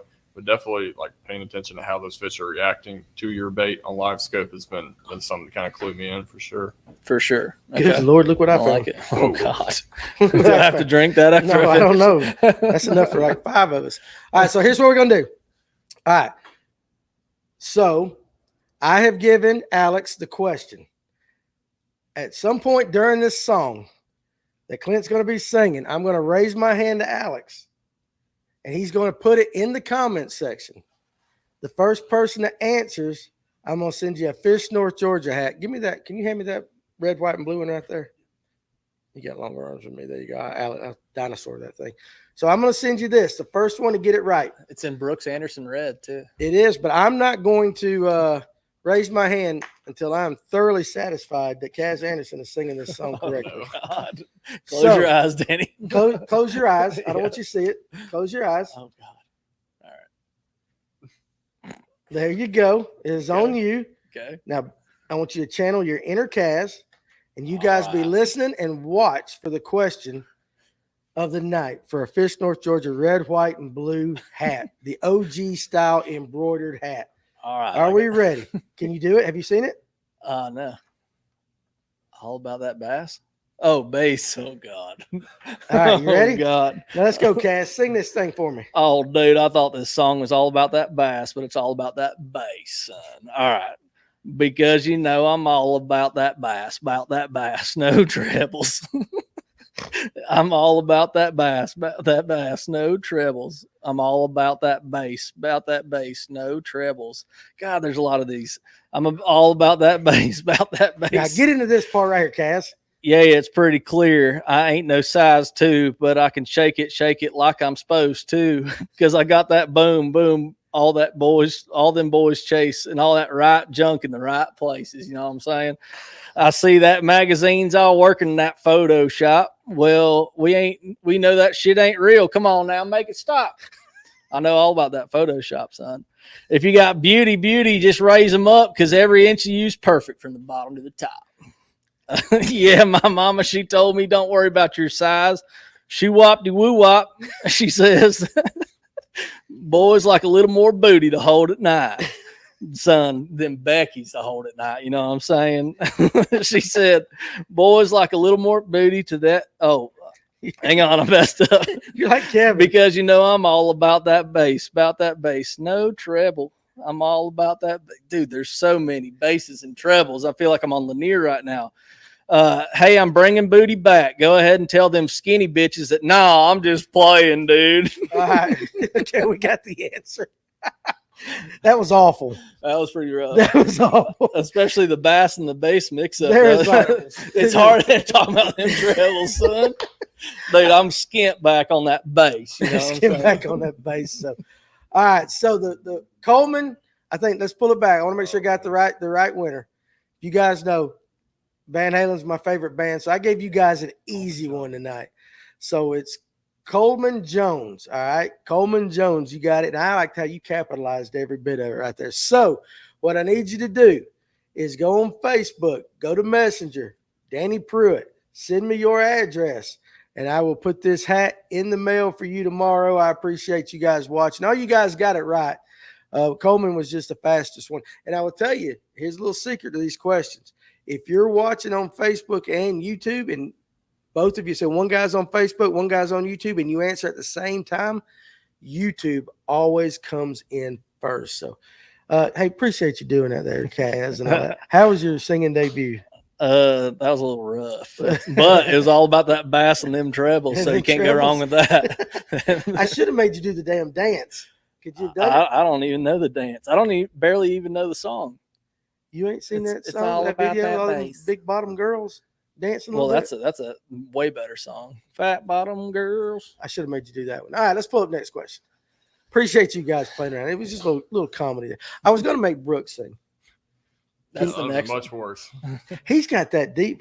Do me this one time. Baby, lock them doors. That's what I wanted to say. Dude, say long black. Sing a verse of Long Black Train or whatever the hell it is. What's that? How's it go? Just do the baby lock them doors. Yes, I want you just one time. Lights Baby, down lock low. them doors and turn the lights down low. Do it one time. Maybe lock them doors and turn them lights. Oh, come on. Oh, he lost Oh, his he pitch. lost it. He had it at the beginning, though. Yeah, didn't he was. You on got there. that deep He was voice. locked in. You got that radio voice. There you go. All right, Eric B. Richards. How many times do you change how one bait performs? Meaning same bait but different colors, weights, etc. So you're throwing a drop shot. I'm just going to use drop shot. You got it on a 1/8 head and you got a purple worm. That ain't working. How often will you change? I'll change it a good bit, especially with color on worm stuff. But as far as like a fluke or anything, I keep it simple. But worms, I'll switch up with the weights and colors a lot more. On a shaky head, like if you're just going to throw your standard shaky head setup, what size weight do you throw? 8 through 3/16. You like it lighter on the lighter side. I like Underwood showed me that. He said sometimes that lighter weight on a shaky head gets a nice slow fall, gets fish down. He said often he'll get hit on the fall. You know, it doesn't ever even make it down to the bottom. So, all right, there. So Brooks Adirombo. I bet you that's how you say it, Adirombo. Nope. Is that right, Brooks? Let me know. Do you have an idea on a decent deep cranking setup for under $150? I recently used a Black Max and a 6.6 Vendetta, but it broke when I casted it. Those Vendettas, I knew I had a buddy in college that broke 2 Vendettas that same day. We were deep cranking So they are known to do that with the crankbait. But go ahead with your setup. Sorry, cut that off. For the reel, I would really suggest the Shimano SLX. It's about $100. I even still throw them, and they're really good reels. But as a rod, Dobbins has some pretty awesome low budget rods, like a Fury or something that Right. you can get away with, and I throw those as well. And they have a really good kind of parabolic bend that I would check out. Yeah, that sounds like Or Shimano's SLX isn't bad either. Right. Their rods are phenomenal too. Yeah, for a cheaper rod. And I think if you're in the $150, $170 price range, you can get a good setup. Yeah. But I think the most important thing you're talking about, especially with the rod, is It's- that bend, Right. Yeah. and then getting the right. I mean, what cranking speed do you use? What speed reel do you use when cranking? I use just a 6-2-1. 6-2-1? Yeah. Okay. What about you? I'll use a little bit faster. I'll go like a 7-2, or like on my deep cranking, I have a 8-1. 8-1. Okay, that makes sense. Let's see. Let's go back up, or let's see. We missing any? How about Richard DeLine? I love that name. Pull that up. What's he saying? Corps of Engineers. Okay, so I think we're talking about West Point. I think we're back on why it was down. Corps of Engineers require dam inspections every 5 years. Also, if something is wrong with the dam, they may have to lower the water below the tail race of the dam with the problem. Makes sense. I just knew that West Point, I'd seen some social media posts that it was down a lot. So that's good to know right there. I'm heading up to Hartwell tomorrow. Got on them good on a DT6 crankbait. So maybe that crankbait bite is really kicking up. Man, I want one of those koozies, Brooks. I actually, Chase, have you gave me a couple of them. No, they're mine. So get in touch Book a with them. guide trip. They're good. Book a guide trip and get a free koozie. Do you give koozies away on guide trips? Yeah, hats, koozies, whatever I got on me. There you go. All right. So, Blair, God bless. I'm going to try this one. Madriga? How would you pronounce it? Madriga? Madriga? How would you pronounce it, Brooks? Madriga. Madriga? Yeah. Madriga? Okay. So, anyway, We'll Blair, go with it. appreciate you joining us. If you know me, I can't pronounce anything. What's the most interesting bycatch you've caught while targeting spots on Lanier? So I've caught crappie before. I've caught a lot of catfish. A lot of catfish. They'll kind of just like blob around and sit there and look like a bass in the winter, especially. Obviously striper, but I wouldn't really consider that just like a true bycatch. Right. But kind of something that everyone else has done on Lanier except for me is they've caught a walleye. And I see them on Facebook all the time, all these guys catching them. And it's not that I want to catch one. It's just all my hours and years on Lanier, I've never hooked one. So, Really? yeah, I'd like to catch one eventually. But Have I ever told you about the catfish I caught while throwing a shaky head? How I hooked it? We were in Baldridge Marina fishing, pulling the shaky head, get the do-do-do, set the hook. Yeah. Oh, so this thing feels like I got a whale on it. I mean, it doesn't feel anything right. So I'm fishing with my cousin Jason Glaze, and if he's watching, he can honestly verify what I'm saying. Get it up. This catfish had been hooked in the stomach. And so the hook is embedded in his stomach, and the eye of the hook is sticking out. My shaky head hook went through the eye of the hook, and I fought that fish pulling that hook that was hooked in his stomach. oh my God. That's how I got it. And Jason Glaze can verify it. That's What's the odds of putting a hook through the eye of another hook? That's hilarious. I mean, see, that's a once in a lifetime thing. Oh, No. Yeah, and it's a true story. Talk about threading the needle, son. I did thread the needle. And here's the hard thing. Here's what's so hard is I guess I set the hook and pulled it because when he got up, I couldn't get the hook. I think I had a hard time getting it back out because of barb. True story. Jason Glaze can verify that. Huh? Them trebles. Bite me, baby. That's your words at the Toys for Tots. I don't know if that would be appropriate at a Toys for Tots, but we might consider it. I feel like our fish have seen so many underspins, and don't get me wrong, they work, but I am always trying to show them something different on pressured lakes like Lanier. I will say this. A lot of guys come in the shop. We get to talking about it. This year specifically, I have seen less underspins sold than I have tungsten ball head jigs, fish head line through kind of style heads. You know, the underspin still plays, but I think guys are going to different perspectives, like he's saying. How about you? Yeah, I definitely always like to kind of switch it up. Even if I am throwing a traditional bait, as you'd say, like an underspin out here, I'll do something a little bit different with the trailer or just some similar stuff with the colors. Try to set mine apart from everyone else's. Yeah. But there's nothing that beats just like a fresh presentation on some of these lakes at times. I got you. Mitchell Dean, appreciate you joining us tonight there, buddy. What do I need to do on Lake Sinclair to stop catching 6 pounds every I tournament? feel that. I don't fish there, but I feel that. Dude, that's a hickory log bag right there. I mean, hickory log, sometimes Altoona, you got 20 boat tournament. Yeah. 14 are catching 5 fish for 6.5 pounds. Just happens. What would you do? Like if you're going to Sinclair, Yeah. how about this? If I'm just targeting one big fish, let's say he catches his 4 or 5 and he just wants to cull something. Mhm. What's the secret on Sinclair? It's got to be largemouth, I'm sure. Yeah, You're doing definitely. something. You pitching a jig? What you doing? I'm probably throwing chatterbait. That's right. It's got grass. Yeah, even chatterbait around docks, Oakland and Sinclair at this time of year can be really good. What about you? I have no idea what to tell him. That's That's why Brooks is here. That's right. Listen, this is an honest show. We Yeah. are not experts. We get the guys that know what they're talking about in here. James Archer, how is the lake looking regarding the turnover? Just getting on. It hasn't been covered yet. We kind of mentioned the turnover a little bit, but Lanier specifically, what's it looking like? Yeah, so the southern portion of the lake, kind of that 6 mile down, if you will, still pretty clear. Anywhere around Browns Bridge, above it, in the Chestatee on that right hand side, Flowery, all that definitely has a little bit of stain. You can still catch them there, but definitely the southern portion of the lake is going to be the cleanest water. Gotcha.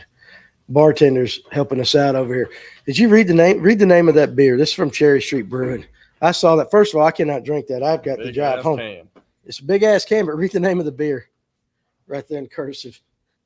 Oh, that? That's the name of the beer. I hear you. Yeah, I'm not. But they ain't no women in this place. It's all guys, so we ain't drinking that beer tonight.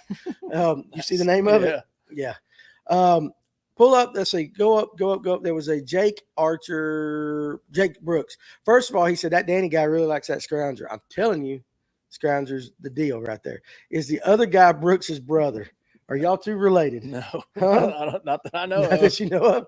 What's your mom's name? Darlene. Darlene. What's your mom's name? Kathy Joe. There you go. That's all you We're need to know good. right there. So Yeah. they're not. Let's see. Keep on going. You boys stick to fishing. He must. That's definitely right after the singing. Yeah, So, do you guys use any different style trailers on your jig, depending on what time it is, what time of year it is? Now, I'm a Yamamoto twin tail. Yep. Love it 90% of the time. Talked to Jonathan Farmer the other day, and he throws the Zoom. What's that pack A right up chunk? there by you? It's not a chunk. Ultra Vibe Speed Crawl. Is it the Ultra Vibe Speed Crawl right up there? I don't know. It's right up there somewhere on the desk. There's a pack of Zoom, a little closer to me. Sea crawl. I know it's trashy as hell over there. What is that you got in your hand? Ultra Vibe Speed Crawl. So that's what Farmer suggested me throwing on my jigs this time of year on Alatoona for my tournament. Yeah. So, but other than that, I pretty much stay with the twin tail. Yeah. For spotted bass, I stick with the twin. I think that just works. Yeah, I like the way it falls. I like the way it works in 30-degree water or 90-degree water. It's consistent, and that's another thing that you kind of have to consider. A lot of these jig trailers with different manufacturers, that plastic they're actually made of performs differently in cold versus hot water. Ooh. But with the Yamamoto, with that much salt in it, it's going to be consistent no matter if it's a cold winter day or a hot summer day. It is consistent. Do you dip your tails any? I do, yeah, some. Not always, but I definitely like to do some chartreuse or orange at times. Let's say right now. Yeah, I'd probably put a little orange on them. I think the chartreuse plays more in the spring. Mhm. Seems like guys dip their shaky Yeah. heads and all that a little more in the spring with the yellow. Yeah. You know, that kind of, but makes sense. All right. So appreciate it. Oh, so let's see. Brooks Ander Rambo. There you go. That's how he pronounces it. Ander Rambo. I hope that's correct. We appreciate you joining us, being a part of the old Fish North Georgia family here. Discover Bass Adventure. What do you do when your $50 bait gets hung up in deep water? What lure retriever do you recommend? Right behind you there, Clint, in that little red case right there. This is one of my Thursday night sponsors. I can tell you the one I like to use. They're sitting right there in there. This is the Money Retriever Lure Saver, okay? You put the line through, wrap it around, and you send it down. We got them here at Fish North Georgia, and they're on our website that I'm currently redoing, but this one is available. I will say this. What do you think that's about? 2.5, 3 ounces? Yeah, 2 or 3. there's video, and I need to post it, of this thing going through the water. It looks like a daggum World War II torpedo. It's got a bubble trail. And because the profile on it, the line thing is so low, if that bait's where it can get hit, this thing is going to knock it out. Now, I will say this. It costs a little more than some of the local ones you get. But you got a $50 bait and you want to get it back, that's the one I use. Save some money. Um, Pay for itself in the first bait you save. Or if you're like me and you own a tackle shop, you just break the line and you go, I know where I can get another one. So I don't use it enough, but I would say that. Do you have a specific one you use? I like that style more where it's kind of separated, but I've had the ones with the paper clip and lead weight in my boat when those have to make do. But I mean, that one, kind of the concept of it kind of being detached. Do you have one of these? I don't. I'm going to give you one when you leave. Okay, Why don't you try it out for me? Of course, if you're fishing deep, I need it. but I'm telling you, that thing will come through the water. So let's see. Discover bass. I caught a trout in 40 foot of water on the main lake in Lanier on a video. It bit my Kitech. It was insane. Absolutely. That's cool. Absolutely. So what's the deal for the Toys for Tots? Give me specifically. I talked to it about the at the beginning, how you can register for it. So again, $5,000 first place prize. Beaver Dam Bait and Tackle is where if you're in the Lake Lanier area, you need to go to sign up. The order that you sign up is the order you blast off. And I'm taking some here at Fish North Georgia. If you're not in the area, and this is for anybody watching, you're out of state, you're up on Hartwell, something like that, and you want to fish, you're not doing nothing December 7th, give me a call, 678-283-6700, and I'll sign you up over the phone. But I'd prefer you go to a local tackle shop like Beaver Dam Bait and Tackle, if at all possible. I want to give them guys some love because they're one of the sponsors, and that's why I said it there. Let's see. Don't keep Brooks out too late. He's got a couple of old guys to take care of tomorrow. You got a trip tomorrow? Yeah, those are my clients in the morning. I promise you he's not been drinking or anything like that. So he is going to do his best to be in the tip-top, shape for you guys tomorrow. You guys are going to have a lot of fun. Thank you for hosting. I'm a Brooks Anderson fanboy. Never seen that before. I appreciate it. No, That's a new hashtag. That's a new hashtag. I'm yeah. a Brooks Anderson fanboy. Let's see. Andy, okay. Remind everyone to get on the schedule with Trent before the elites and the BPTs start bringing boats in. A lot of changes for 2025. That's your dad. That's Mr. Logistical there. He note taker. He knows everything. And he always tells me, let's shout out that tournament that's going to happen in Alabama. Ultimate Angler. Ultimate Angler. Real quick, give me a little bit about that one. So it's a tournament in Alabama. It's funded by the city of Scottsboro and in Alabama. It's going to be $500,000 at first place, and they're paying unreal payouts for the top 10 all the way down to I think 50th or 75th place. And you actually sign up on their website, theultimateangler.org, and you become a member. And the cool thing about that is you actually don't have to win a tournament. You just have to be the highest placing finisher in that tournament to qualify for it. So you got guys that get 30th, 40th place finishes in the Open, Toyota Series, BFL Regionals, and then that'll automatically get you into that tournament. And it's a no entry fee. So once you pay that $500 and you qualify, you're good to go. But super unique kind of jackpot tournament, if you will. That's a lot of money. It's going to be really big in 2025. Yeah, absolutely. What do you think he's talking about? Get on the schedule. Yeah, so that's get your boat in the Sonar Pros. That's exactly what my boat's in there right now, and it's getting because he's got to make some adjustments. It's going to be freaking sweet, but it's not for the elites or PPT, obviously. But like, get in there because wanted to. No, yeah, you could. I believe you. I'm the guy holding the camera for a reason. I'm sitting here behind the desk talking about it, so I'll film Brooks when he makes the elites. I asked Brooks this question before the show. You could fish the elites or the MLF, and what was your answer? I prefer to fish the elites. And why is that? It's just I kind of grew up with that nostalgic Bassmaster brand, watching all those guys, magazines, and just kind of the organization I trust if I wanted to. It's the name. It's the gold standard. What about you? I would fish the elites. The elites 100%. Just because it's like when I really started following tournament fishing when I got to college, like I didn't know what tournament fishing was when I was 18. And so like guys like you that grew up with it and going after it, like that's awesome because I had no idea what it was. I was like, you can fish a tournament, you can catch bass and make money. I was like, that's so cool. And so I found Bassmaster like right off the bat, went to my first classic on Hartwell 2018 and like fell in love with Bassmaster, and just because of the family aspect. And I've been lucky enough to travel around and go to the elites, go to the opens, and holding the camera and meeting a lot of these people, not just the anglers. Like the anglers, I've met some awesome anglers that are great and have always been really good to me, but the staff, like the people around Bassmaster, the history behind it, seeing like Bassmaster's done a special called The Cast in the past year, just talking about like the like you get to see a lot of the old school parts, you get to see a lot of the history, and like they've built a lot of history. It's always been consistent. And I think like their ownership, they've done a good job with maintaining the stability of, like, think about it as a company for that long that they've been in business, to maintain the same goal at the beginning. Yeah, you have your issues that all these anglers complain about, no matter what league you fish. You're in your Tuesday nighter, you're going to have some guy like saying, hey, this could be better if we did this or this or that. You can't please everybody, but to look at the longevity of the organization and like who they have maintained to hold that name has been pretty cool. So that I stand with the Shield. I think, and Jordan Lee said, there's something about pulling in front of that crowd and holding them fish up. Oh yeah, that you just it's don't the Super get. Bowl of bass fishing. Oh hell yeah, I agree. They don't talk about red crest like that. They know.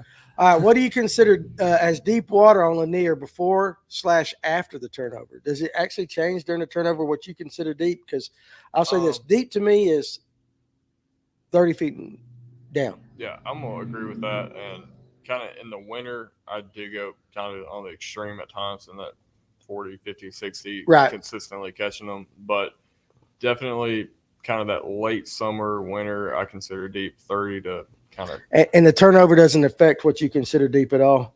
The turnover is really just an oddball thing that messes up all the oxygen in the water. Mm-hmm. It makes some fish suspend, some fish go to the bottom, some fish sit on bait. It's kind of, there's no rhyme or reason, in my opinion, to why they do certain things. But when that lake flips, there will be a lot more patternable fish and consistent ways to catch them. Gotcha, right there. So Wu-Tang Fan 864 just started. I love that name. I like it. Did you listen to them back in the day? Oh yeah. Did you really? No. Are you sure? Kaz Anderson might listen to some Wu-Tang in his day. Wu-Tang. I'm gonna go home and get me some Wu-Tang. I hope. Yum yum. I'm sorry, Mrs. Anderson, if you're still watching this. I hope she's not. Gosh, your mom's going, I cannot believe you go out there and hang out with those guys. That dirty old man. Just pull that back up. I want to give him some love right here. Appreciate you joining us. Just started watching your podcast recently, and I have to show some love from Greenville, South Carolina. Hey, we appreciate all our Yankee friends. If you're above Dawsonville, Georgia, everybody's a Yankee. We love y'all. No, seriously, honestly, thank you very much. I appreciate it, and I hope you're having a good time with us. Michael Temples, what's the best winter bibs and best rain gear you recommend? All right, I actually love this question because when I was a kid, I started out in the frog togs. Poncho. So as years progressed, I'm like, all right, we're going to get the $150 rain gear. You know, this should be good. Hour and a half into fishing, soaked. Yeah. Last year, my dad sat down and we started looking at it, and we actually purchased a Sims Pro Dry bibs and jacket. Don't get me wrong, it's pretty expensive piece of equipment, I think, because if you're out there in the rain, it's invaluable to stay dry. But the Sims Pro Dry is a suit to where you feel light, you feel like you just have a nice little pullover on. They're not weighting you down when they get wet, but that is bar none a rain suit I've ever used in my life. And it's the Sims what? Pro Dry series. Pro Dry series. I guess because I know you're done it. Did you see the booth right across from FXR? FXR. Did you see that floating rain suit they had? That's pretty neat. I haven't worn any of their stuff. Yeah. But like if you fell in the lake in the winter, that would be lifesaver. I mean, they had we got there when we get there. I don't remember much of it. In July. We got there in July, and when we're setting up the booth, they got this big, almost like what you'd water horses in, and they had this fully weighted dummy. So it was a mannequin, but it was a weight of a grown man, and they got this rain suit, and they filled that thing up with water. And on the day before the show even started, they put that joker in there, and it floats. That rain suit is a flotation device. And that joker floated for 3 days of the show, however long the show was. And who was it? Did you say FXR. FXR? That was some legit that's cool. safety stuff. I don't know how dry it keeps you, but It's legit. I mean, like that. So, all right, pull this one up. No, that. Why? Yeah. Okay. So when will Bassmaster fish Lanier? I'm sorry, right there. When they Alex. get Green Pond. Well, the We problem need a with bigger Lake, the ramp. problem with Lake Lanier is Bassmaster, MLF, MPFL. They're all going to go to a community or a ramp or something where the people are willing to invest the money into that tournament. Right? Am I saying this wrong? No, you're right. And Lake Lanier, unfortunately, we don't put the money in to draw those big trails in. So it's Okay. not, huh? It's okay. And you're good with that. Yeah. And you're good with it. I get it, but don't you think that's the number one reason? Yeah. I mean, they could all It's go all out on about that Laurel. money, huh? It's about that money. Laurel's big enough that they could do it. It's big enough that they could do it. It's just getting the money there. And like you got to think like organizations like Bassmaster, MLF, or MPFL, like they have to plan this stuff in advance, and they have to have you come to a community that's not used to supporting stuff. Like I think Neil Paul with Green Pond over in South Carolina, like he leaned into it harder than a lot of people ever have, and like it's paid off for them. Like that facility is insane. But you can't have that everywhere. You can't have these communities that have guys like that are like, yeah, let's throw X amount of dollars into this just to be able to have this for our community, for our economy. Like seeing the ROI from a bass fisherman is hard as a non-endemic from outside of the industry, I feel like. Yeah, I get it. But you got to spend the money to get the money. Yep. It's an economic boom for the community. Oh, yeah. And you got to think food, hotel rooms, local tax, whatever. Yeah. Restaurants, everything. But you got to invest. You got to be willing to give, them a little carrot to kind of get them to come. So, unfortunately or fortunately, depending on whether you're what side of the fence you're on. I know it would be cool to see it, but that is true. Yeah. I mean, that's the reason. And a lot of guys don't want big tournaments on their lake. I would love to see them go after some spots on Lanier just for a weekend. Be awesome to see. FLW was here. What? I know Jason Johnson fished it. It's been about 4 or 5 years ago, maybe even longer than that. The elites were here in 2019 when Bradley was. That's when Paul Mueller won. Paul Mueller won. So it's been a hot Didn't minute. Hallman win one? He won the FLW. FLW. That's because that's the one Jason fished. Pandas. Yeah. Huh? His fence pandas with Yeah. the seawalls and all that. Yep, he was on them seawalls. All right, so I hope I say this right. Jawan Kim, and if I didn't, I apologize, big dog. When throwing the jig for spots, how do you like to work it? Do you take advantage of the aggressiveness of a spotted bass somehow? There are so many different schools of thought on this. Yeah. Spots are just pissed off fish. They'll hit it anyway sometimes. Yeah, but definitely there's a lot you can do with spotted bass compared to a largemouth to kind of trigger that bite. Something I like to do is throw a heavier jig to make it fall and almost just kind of catch them off guard in front of their face. Right. I'll often kind of like shake the slack or even hop the jig a lot just to kind of just, like you said, piss them off and get them into biting that. Whereas a largemouth, you might take a little more methodical precision approach, making that accurate cast. But with a spot, I'm really trying to get it aggravated and make it almost just lash out and get it. Okay, that makes sense. What about you? You like to throw a jig? Yeah, I love throwing a jig, but shout out to Paul Bork because he always makes fun of me for no matter what time of year. He said, "Why are you dragging the jig like it's February?" Yeah, I do it too. Very slow. I'm a dragger, a soaker. I want to feel everything in there. But to Brooks's point, like you do have to make that fish react. But it's a matter of, is that fish going to react to that? And it's probably how they're reacting in their environment to the bait. If they're smashing bluegill as soon as it twitches, like, yeah, you should probably be hopping it.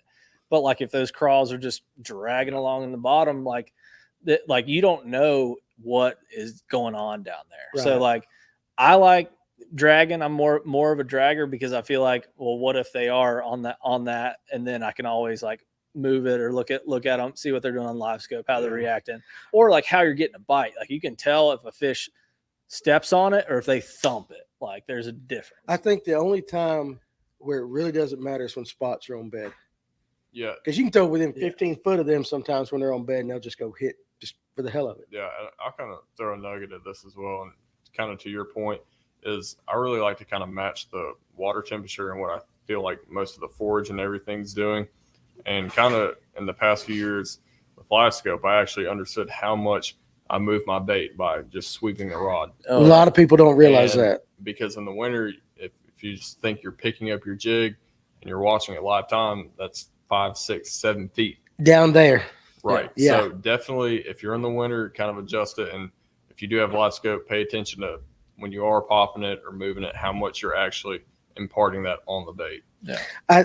That's a point, It's though. a A lot of big people deal. think, okay, I'm only moving my rod tip 1.5 to 2 feet. Right. Yeah, there you are. Mhm. Down there at 35, 40 feet, that jig is just flying out. Yeah. I mean, that fish is getting ready to hit it. Next thing you know, that sun comes in the next county. Right. Yeah. Nobody really thinks about that. Coleman Jones, appreciate you, though, for that question there, Mr. Kim. Coleman Jones, Brooks, good question here. How do you determine whether you want 5 quality bites or going for numbers in a tournament situation? So typically, Like your game plan. Yeah, typically in a tournament, either largemouth spots, I'm not looking to catch a ton of them. Usually, if you're catching a ton of them, you're not around the right ones. I'd rather kind of get a couple key bites throughout the day.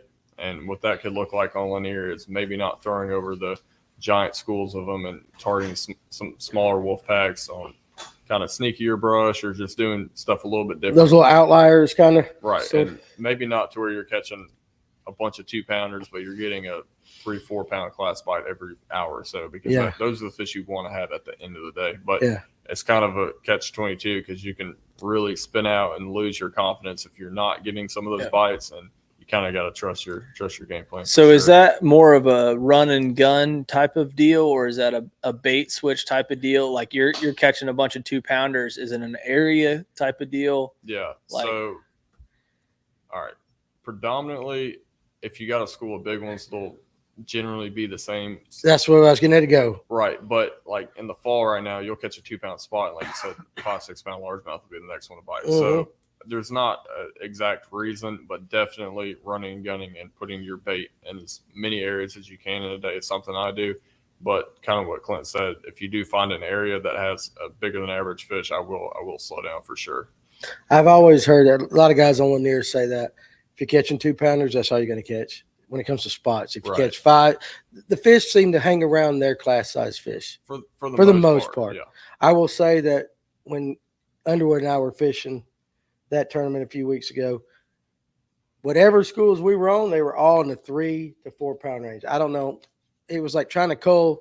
He'd hold it, like I was telling you, 314 and 314 and just seeing which one tipped it a little bit. It was the most consistent average size that I've ever seen fishing. We didn't catch a single 12-inch bass or anything, or he didn't. You know, he didn't right there. So you didn't net anything under. I did not net a single non-keeping fish all day. Michael Temples, how are you getting those fish to chew that hang out at the top of the thermocline?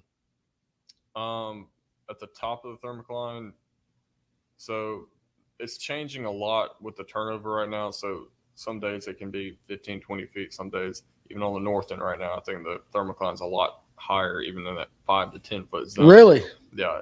It's kind of really location based, but if you can, a fluke and a top water are really good options right now, but I will kind of shift towards those bottom baits we touched on earlier. I got you right there. Alex, you're doing a hell of a job back there, babe. Hey. Just want to give you some love back there, even if you are a kayaker. Brooks, have you ever tried Wu-Tang? I heard it helps attract fish. I have not. You have not? Hey, well, we'll have to see that. Hall County's worried about chickens. Hey, listen, but that brings in a lot of money. Chicken capital of the world right there. What's your top 5 favorite deep water lures? For Lanier. For Lanier. Top 5 favorite deep water lures for Lanier. I'll go Demiki rig. This is like true deep water. True deep water. We're talking. This is not mid range. This is like. Let's say we're timber fishing and Right, deep. like Yeah. 30 to 60. So Yeah. spoon, Demiki rig, like 1/4 ounce shaky head, probably a jig, and an underspin or something like that. But Yeah, and that's pretty standard. yeah, Those work. They work. there's just day in day out producers. That's for right. Sure. What happened to the Crescent kayak? It's sitting right there ready for me to take home. I got it out of the shot because we were doing some filming for the TV show here. So had to move it off, but it is going to my house very soon. And I'm going to get it out on Latham Reservoir again. Appreciate the guys down there at Westbrook for that. I see on Lanier, if I take the weed guard off and twitch a jig more, the spots will hit it more on the fall. Interesting.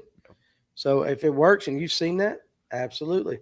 I've gotten rock crawlers hung on rocks and trying to get them off as triggered bites. Lots of times, and that's almost kind of the same thing. Got up on the crankbait through a blowdown or something, bouncing off that branch or something, or letting it hit it and let it float up a little bit and then go. Exactly. It's just kind of that change of pace. And you can do a lot of that stuff with even the fluke and stuff on live scope. Is make it do something just completely different at once, and it's almost just a reaction bite. Yes, absolutely. Joshua Goad right there. During the turnover, do you ever look shallow and look for wolf pack fish shallow during the turnover? I definitely do start looking shallow this time of year, and even if I am looking for those wolf packs on my electronics, there's definitely some fish you can target. Or if you're up on the bank throwing a glide bait or something, there's a lot of fish that move up shallow. There's your glide bait right there, Clint. Right there. So you read. I want you to read Brooks Anderambo's comment or whatever in Kaz's voice. Wu-Tang, baby. Wu-Tang right there. Clarence Stowers. All right, let's see. What's your favorite size colored jig head minnow for Lanier? So my favorite size will probably be 1/4 3/8. So you go light. 3/8.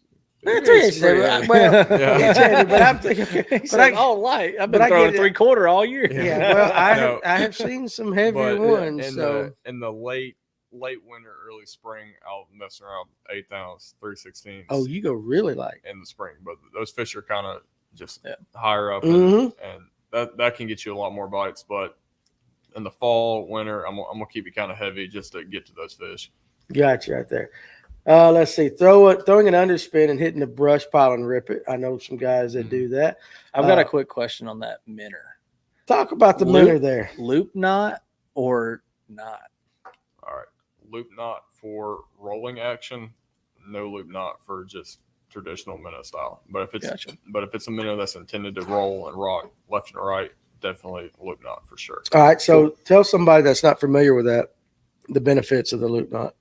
Yeah, so it actually, I throw it on top water a lot too. And okay. It allows just a little separation between that swivel or line tie and that direct knot to give that bait a more freedom of motion. So like we're talking about with the minnow, if you're shaking that rod, imparting action, that lure is going to have a wider range of motion to do what it's intended to rather than just having a solid connection to it. Okay. Is that kind of like the old Rapala knot?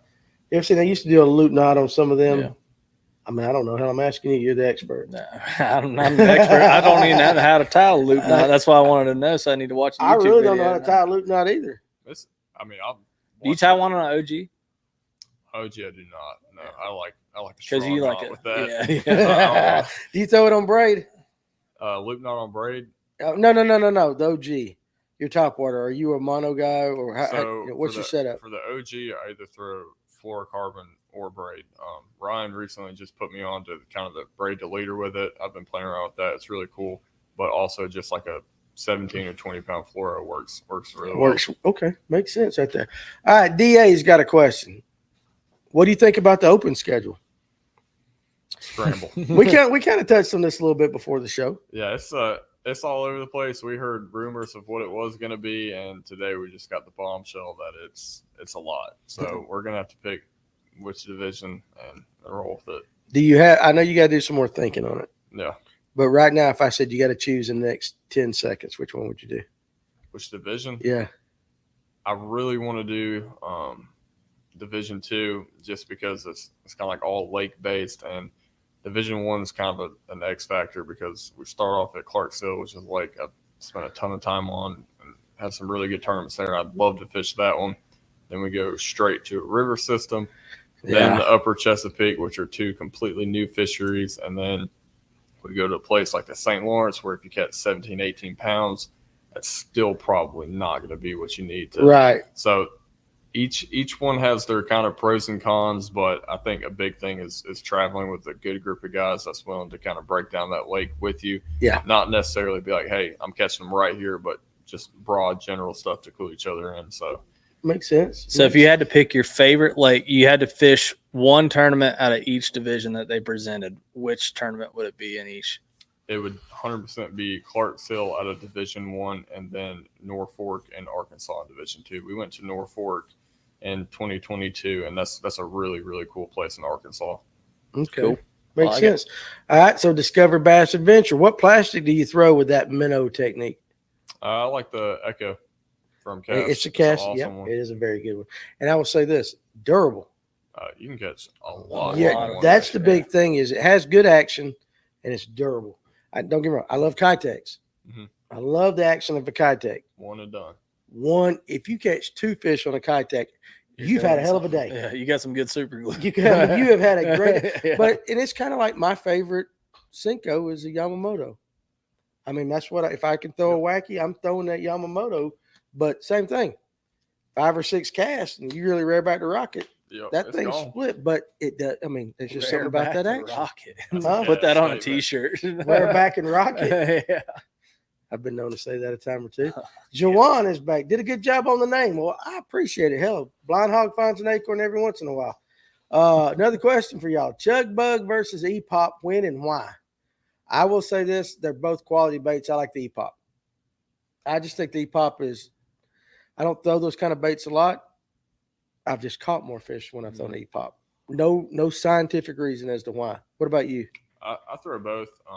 Chug Bug's kind of just like the OG, like the original. It's the standard, yeah. And you can't go wrong with it. There's days that they like that one, but something about the E-Pop that I have noticed is you can get a lot more aggressive with that bait. You can. And not have it trip over itself. So definitely, they're both They both players. catch fish. Yeah, you can't go wrong with either. If you're looking to really just rip the fire out of a bait, an E-Pop is going to be your option. Or if you kind of want to walk it a little bit and do some more subtle stuff, the Chug Chug Bug. Bug may be a better option. Makes sense, David Weaver. That's what I was thinking. Good super glue, 100%. All right. Is it Will Tom? What Berkeley slobber knocker color do you prefer if you even throw it? Can I be honest for a second? I've got jackhammers and I've got slobber knockers. I sell easily 20-1 jackhammers and I do slobber knockers. I'm not saying a slobber knocker is a bad bait. I'm just saying they're both in that similar price range. The slobber knocker came out to compete against the jackhammer. I don't know what it is. I guess, if you do throw it, it depends on what kind of lake you're on. They got good colors. Yeah, definitely. Give us 2 good chatterbait colors. 2 good ones. Golden Shiner is one that goes a lot past Florida, in my opinion. Mm-hmm.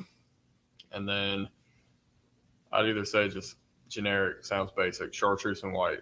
Stained water, that's a go-to. And then I really like, I can't think of the exact name of it, but it's a jackhammer. It has a gold blade and it's a bluegill pattern, a little bit of orange and gold. But those are the 3 I pretty much stick with. Even with the chatterbait, do you do the silver versus gold blade depending on the sun? Or is it more that gold blade goes better with that color? I've matched the blade with the watercolor. So if you have a kind of darker tannic-ish color, that gold really stands out. Yeah. And then kind of that silver is more muddy water based for me. But I keep it simple with the jackhammer. I mean, in my opinion, that's the Mega Bass 110 of chatterbaits. Yeah, and for sure. It's one of those things that's the one I'm gonna pick up every time. I got you. All right. So Eric, but I'm not saying Berkeley slobber knocker is a bad bait. I'm saying I think the jackhammer's name just has it. Yeah. Do you see what I'm saying? No, I mean, it's I like, completely get it. and that fair or unfair, and the slobber knocker could be the best chatterbait out there, but people buy that. They go into that jackhammer so much more. All right. Do you feel like some of the older baits have made a comeback, but hard to find? Definitely. There's some that they're a pain to find. Like the OG Seville is one that that I love, and you can't find them unless you're going to spend $250 on eBay. But there's certain ones like that are just a pain to find, but they still work. You got any that come to mind there, Alex? Oh no, I'm just thinking that I got some Sevilles at the house that I could put on eBay. Like the original ones? Yeah. Oh, Some there you chrome go. ones. You might want to save them for like college later on down the road. So, what about you?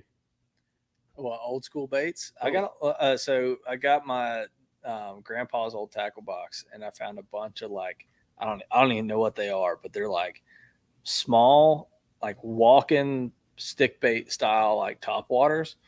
I don't know what they are. They got a like crusty old feather treble on them. Yeah, right. They're pretty sweet. I've always wondered why people don't throw the old school Rapala floating jerk bait. Yeah. They're just the original. Now, I guess because it's balsa and it's light You and it's hard to can't throw, sling it. make a long But cast. if you got that cast braid, If you got that cast braid, you can put that puppy out there. So, what's the next one? If you were going to look for wolfpack fish, where would you start looking on the south end? A good place to always start on the south end when there's marinas. They hold largemouth. You can go down the ripraps, kind of behind those big boat docks, and you'll find them up there. Yeah, that's right. I want you to read this one, Clint, so that way I don't get in trouble. Is jackhammer a technique? Like, do you jackhammer, you slobber knocker, or Wu-Tang? Yeah, you can make sense out of that one right there. I had you read that. I saw that. But you got my kind of sense of humor. I can definitely tell. DA, do you prefer that good old bright red fire crawl in the spring? Now okay. So that's an interesting question. Yeah. Because a lot of the companies bring out that fire crawl for the spring. But I've heard guys say, "Hey, look, it's a little too much. You can get by with your basic natural patterns and just change your jig trailer or something. Put the orange in the trailer or something. You can stay with the green pumpkins and stuff." What do you think about that? Yeah. In my opinion, fire crawl is kind of like a window color for me. There'll be a couple weeks out of the year where like the water is just super off and those fish are like heavily pre-spawn. They like to relate to that red, and it can be phenomenal. It's not one I'm gonna throw year round. It's just kind of one that if I feel like I'm in that early pre-spawn kind of window, that I'll pick it up. Yeah. You throw anything fire crawl?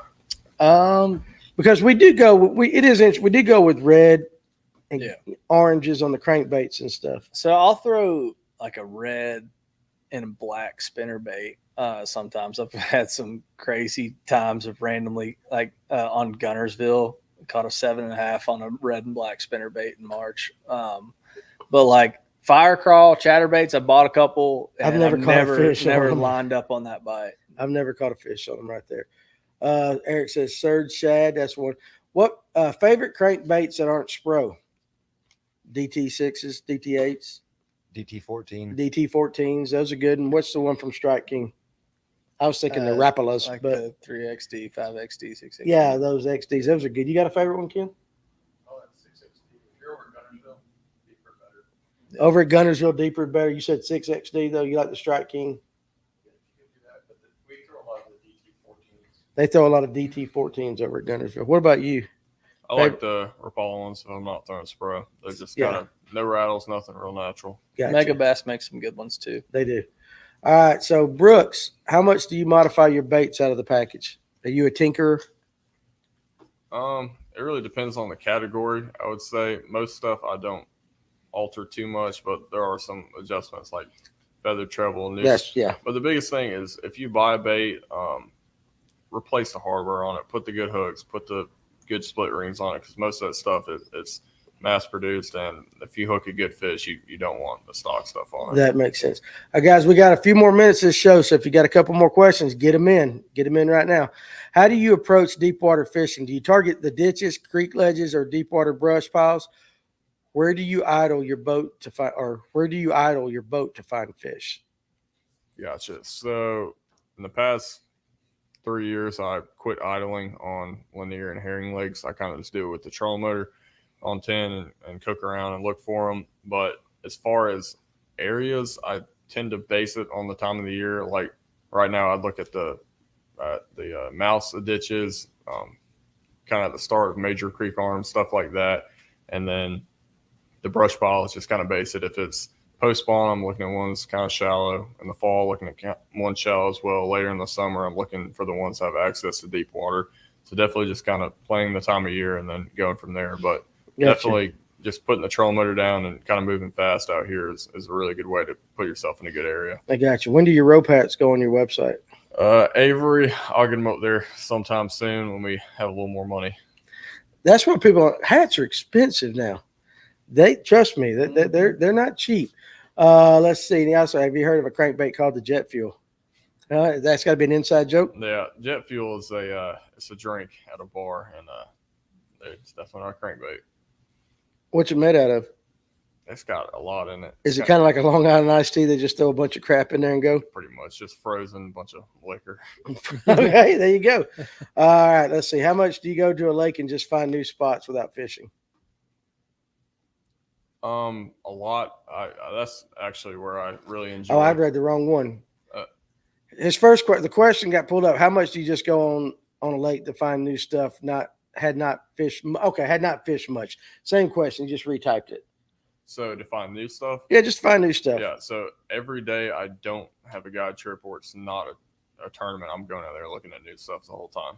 So a lot. Yeah. Well, you're busy with your guide stuff, but I mean, often. Yeah. So if I get the opportunity to get a day to find fresh fish for trips or upcoming tournament, I don't get too much knowledge or value of fishing for the ones I know that are there. Mhm. I like kind of just exploring and getting around and seeing what's out there because people are constantly dropping brush, fish are moving, bait's moving, so you can never really be on them too much. So Right, makes sense. So, heard Capital City crankbaits are on the come up. Have you tried them? Capital City crankbaits again? That's the bar that the truck Is that what from. it is? Hey, there you go. Where's Capital City crankbaits at? Milledgeville. So we need to go hang out at Milledgeville one weekend. Man, That's We're in it. ICAST 2.0 right there. Huh? ICAST 2.0. I had a lot of fun at ICAST though. Yeah. I had a lot of fun. Met a lot of interesting people. If you're fishing the south end of Lanier this weekend, how will you start your morning? Definitely shallow with a jig or a worm and kind of throwing a fluke and then shift kind of towards that brush and shallow shoals at that 10:30 window. Gotcha. Will you be fishing the GC Bass and fundraiser? I'll try to be there. Yeah. That's their college down there and they have a tournament every What's year. GC? Georgia College? Yeah. Just Georgia College? All right, well, there you go. So do you tie a loop knot on the chug bug? Sometimes, primarily not, because that's kind of a bait that's working in a traditional pass. It's not one I'm trying to get extra action per Right. se, but it wouldn't hurt anything to have a loop knot on it. Okay. All right. So right now, we've caught up with everything, right, Alex? Yes, sir. Since he's got a trip tomorrow and we've got his clients watching or have been watching, we're gonna call it a night on that one right there. So, dude, lots of great questions from the comment section tonight. I mean, you guys really threw it out there. I know we were going to talk about deep water bassing, but I don't think we ever truly got there. Last question: will you guide people on other people's boats? Absolutely. I do a ton of guide trips on clients' boats, getting their electronic styled, and a lot of people really like that just because they want the familiar with their units. So Yeah. I definitely love doing that. I'm not even going to go on that last one right there. Yeah. I'm not even going to raise that up. So again, listen, every time you come up, man, I have a hell of a time with you. You always answer the questions, drop a lot of knowledge. So Brooks, again, for somebody that wants to book a trip with you, I will say this, brooksandersonfishing.com will be in the description. That's your website. Yes, sir. Any other way they can get a hold of you? Or is that the best way? That's the best way. If you scroll down to the bottom, you can send me a message on there. Also on Facebook, it's Brooks Anderson Fishing. Instagram, YouTube, it's all the same. Awesome. and check out his YouTube channel because he's been putting out some good stuff. He does have some good stuff. Yeah. You actually just dropped your 5 best baits or something For the four best turnover. baits for the turnover. Yep, So go to YouTube after you're done watching us. Check out his video, Brooks Anderson Fishing. That's the YouTube and all that. And it's good. It's good. He does a really, really good job. And what's funny is every time he comes on, you get a little more loose and a little more loose. You get the first time he was on, I didn't think he was going to say a word. He was Tight just quiet. lips. Oh, he was tight, man. He was big time tight. But anyway, thanks for coming on, man. I always enjoy having you. And I want to say thank you for being a sponsor of the Toys for Tots tournament. Absolutely. So It's gonna be awesome you were event. one of the first ones. Hell, I don't even know if I asked you. I think you just said, I want to sponsor that or whatever. So you're always, stand-up guy, and you're always jumping out there. And guys got a hell of a future, and hopefully you kick some ass, in the opens. And We'll see. we might have 3 buddies on the elites one of these days. Yeah. So that'd be pretty good. But I appreciate you coming up. Alex, you did a hell of a job back there. Good job. You're getting better every single time. Clint, thank you so much, especially for your Kaz Anderson. I know that's a tough one, but hey, you're a trooper. You Sorry, did better. Kaz, by the way. Yeah. But guys, listen, hey, I appreciate you guys joining us tonight. And again, if you're watching this at a later date, hey, we appreciate it. Make sure you hit that like and subscribe button and subscribe to the channel and help us out. And follow Fish North Georgia on all our social media. I forgot to say that at the beginning. I was just so looking forward to talking to Brooks tonight. I had to jump right into it and all that. So we got another great show coming up for you Thursday. We will see you then. You guys have a great evening.